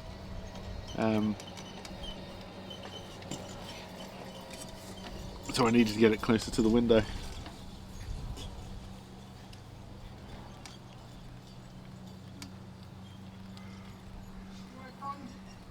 We're at 58 on the beef. We're almost there at the beef. You still working? Yeah.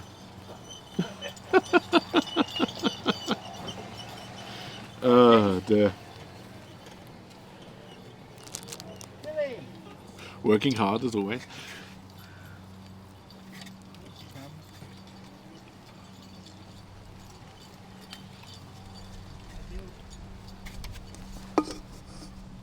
But yeah, I definitely don't need all of this stuff to do an outside thing, right? I probably could have just set up my iPad and streamed from that.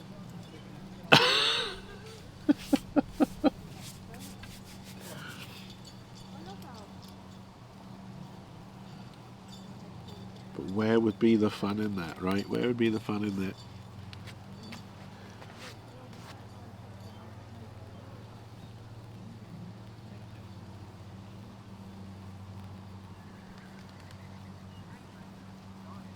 Assuming if it gets up to temperature, that probably is the last of the fire we're going to have to do. Like I've been saying, I don't actually know how any of this looks and sounds, right? Because I can't preview it from where I am. It's probably the one thing in a setup like this. Like, realistically, if I had a laptop, it would have been much better to have the laptop set up here, rather than running everything into the PC, but I don't. And this works fine. But yeah, what I don't have is any kind of preview for sound, for audio or video, so I don't honestly know. But I do like to put the effort in when I do. Like, I do outdoor streams so infrequently that I like playing with this kind of stuff. I love playing with audio tech, video tech. You just so rarely get the opportunity to do it. So.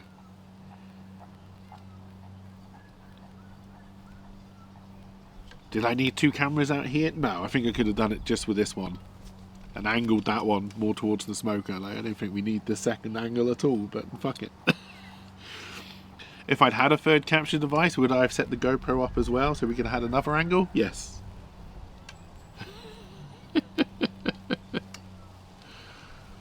Hey Sly, how's it going? We've got a beef joint in the smoker and 2 racks of ribs as well.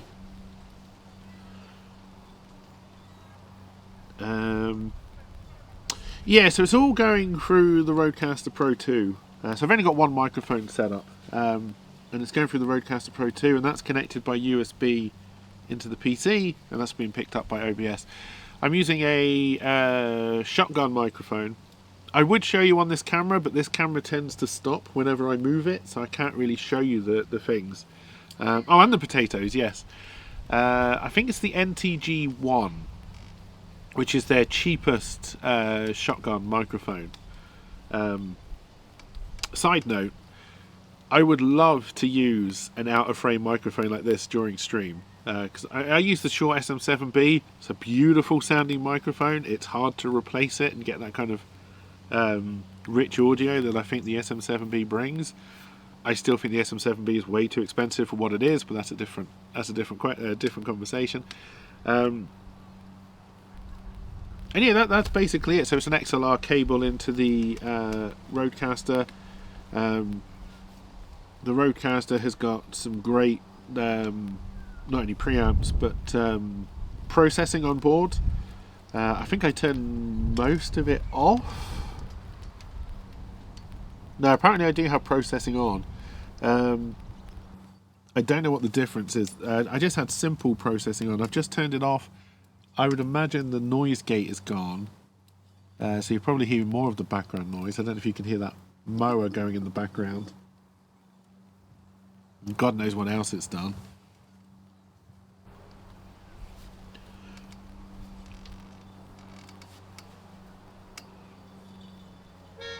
And then yeah, my PC audio is also coming into the Rodecaster Pro 2 as well. The mower was softer. It's hard to know because the processing that I'm using is actually set up for the SM7B. It's not set up for this microphone. Like, I didn't spend the time to go and really set this microphone. I would have done if I hadn't run out of time, but I completely ran out of time.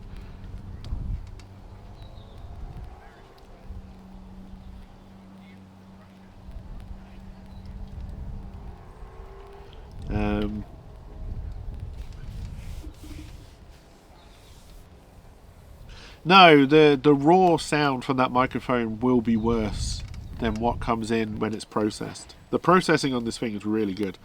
Oh,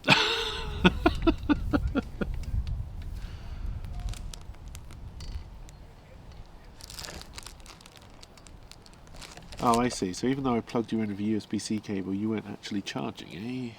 My phone's about to die.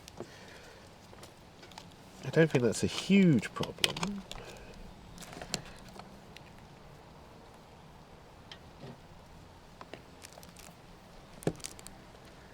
Definitely not ideal.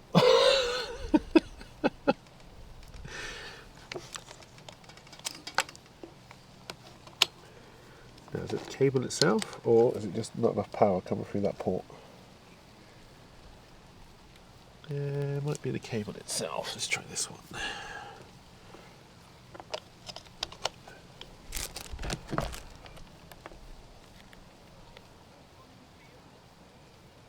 Was indeed the cable.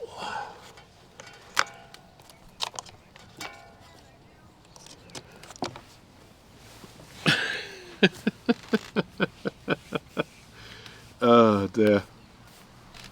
The phone's also connected to the temperature probes, which is the main reason I've got it out here, honestly, right now.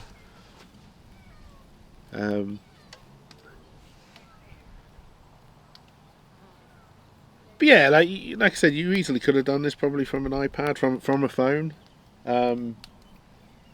But yeah, you know, like I said, I don't often get the chance to set stuff up like this, so might as well take the opportunity when it arises. I think I'm going to have to go and find myself a plate. I will be back.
One quick wash later.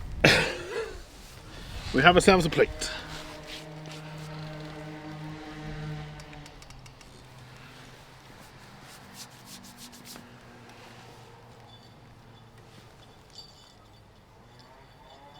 I may have ended up timing this suspiciously well. I don't want you to think this was through competence.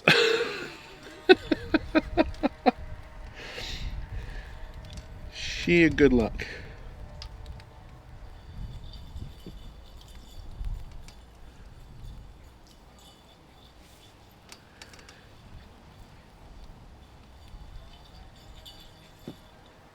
Indeed, now we wait for the meat to finish. As the dog plays with tennis balls.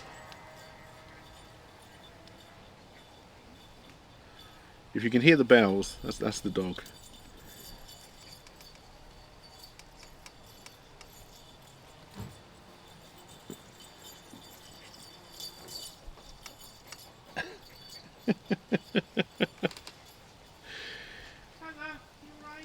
You might just be able to see every now and again.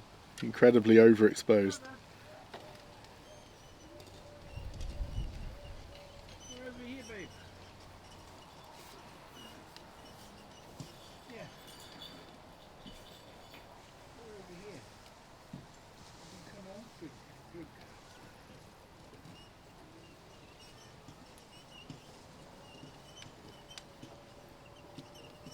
Yeah, I reckon about 15 minutes we should be good.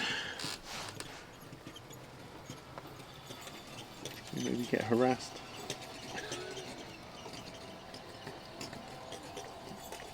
That's the other dog.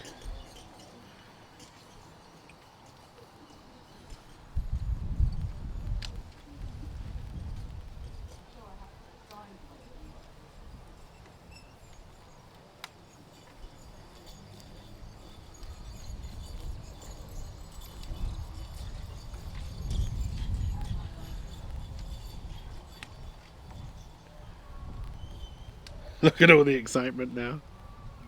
The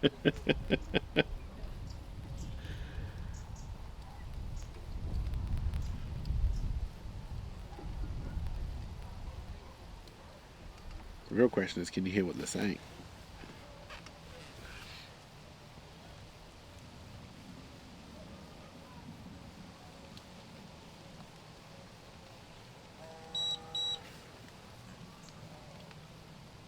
I'm back, There's a baby. very brief warning beep. Hey, welcome back to Anthony.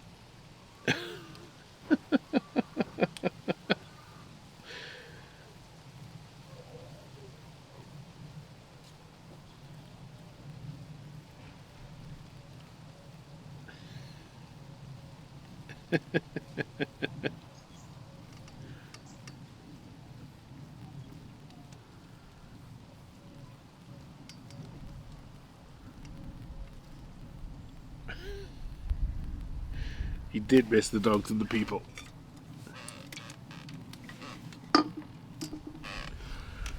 Oh, I should have got a beer when I went to get the bloody plate. God damn it.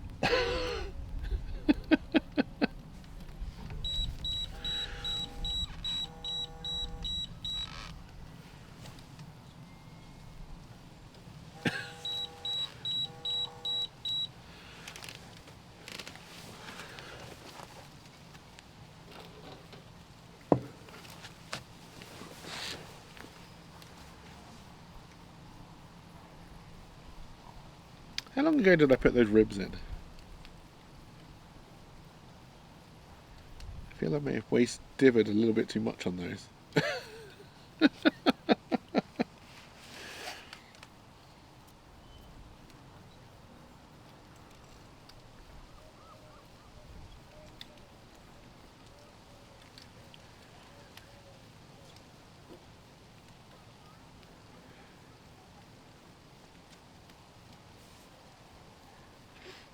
Oh dear.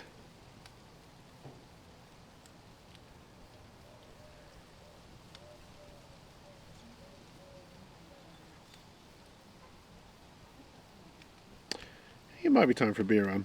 Might see if I can find my lady friend. Wait, that sounded... You know what I mean.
You may have seen a kitten while I was gone.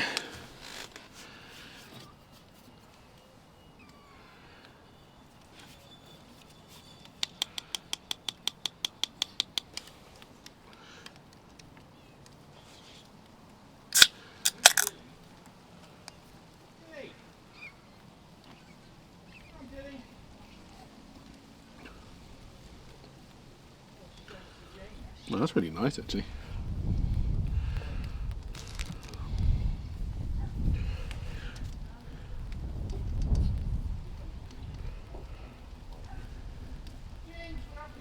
You may see various cats.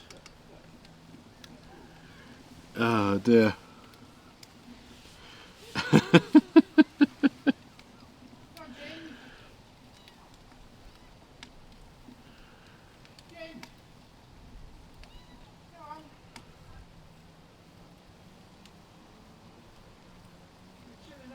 Here comes the last one.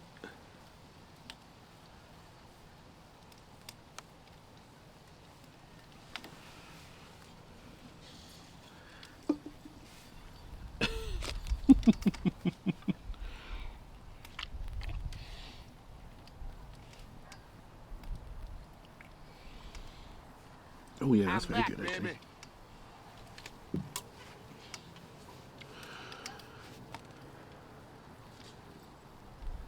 Yeah, I'm just about to get the beef out now. But yeah, the cutting results I will post to Discord.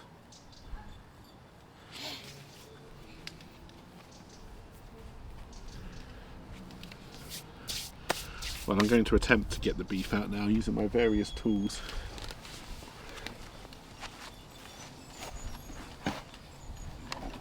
My sharp hand knife. Believe it. I think it should be alright. Oh, ribs are looking good as well, actually.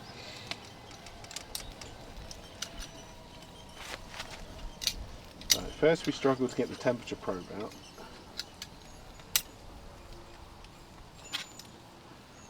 Success.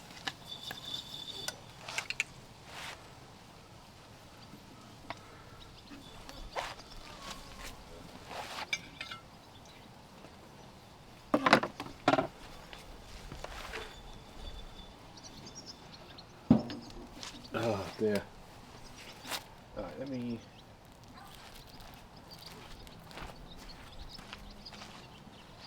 see if I can work this out. I don't know if you can see beef because I can't see inside. Maybe you see beef. No, not the beast! Not the beast! Oh dear. This one's a little bit easier to frame up.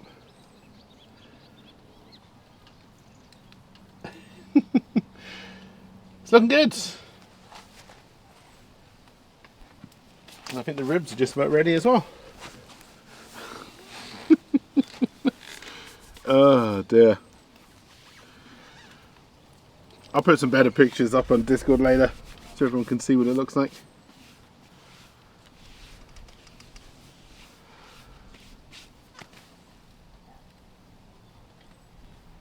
I reckon that's going to do it.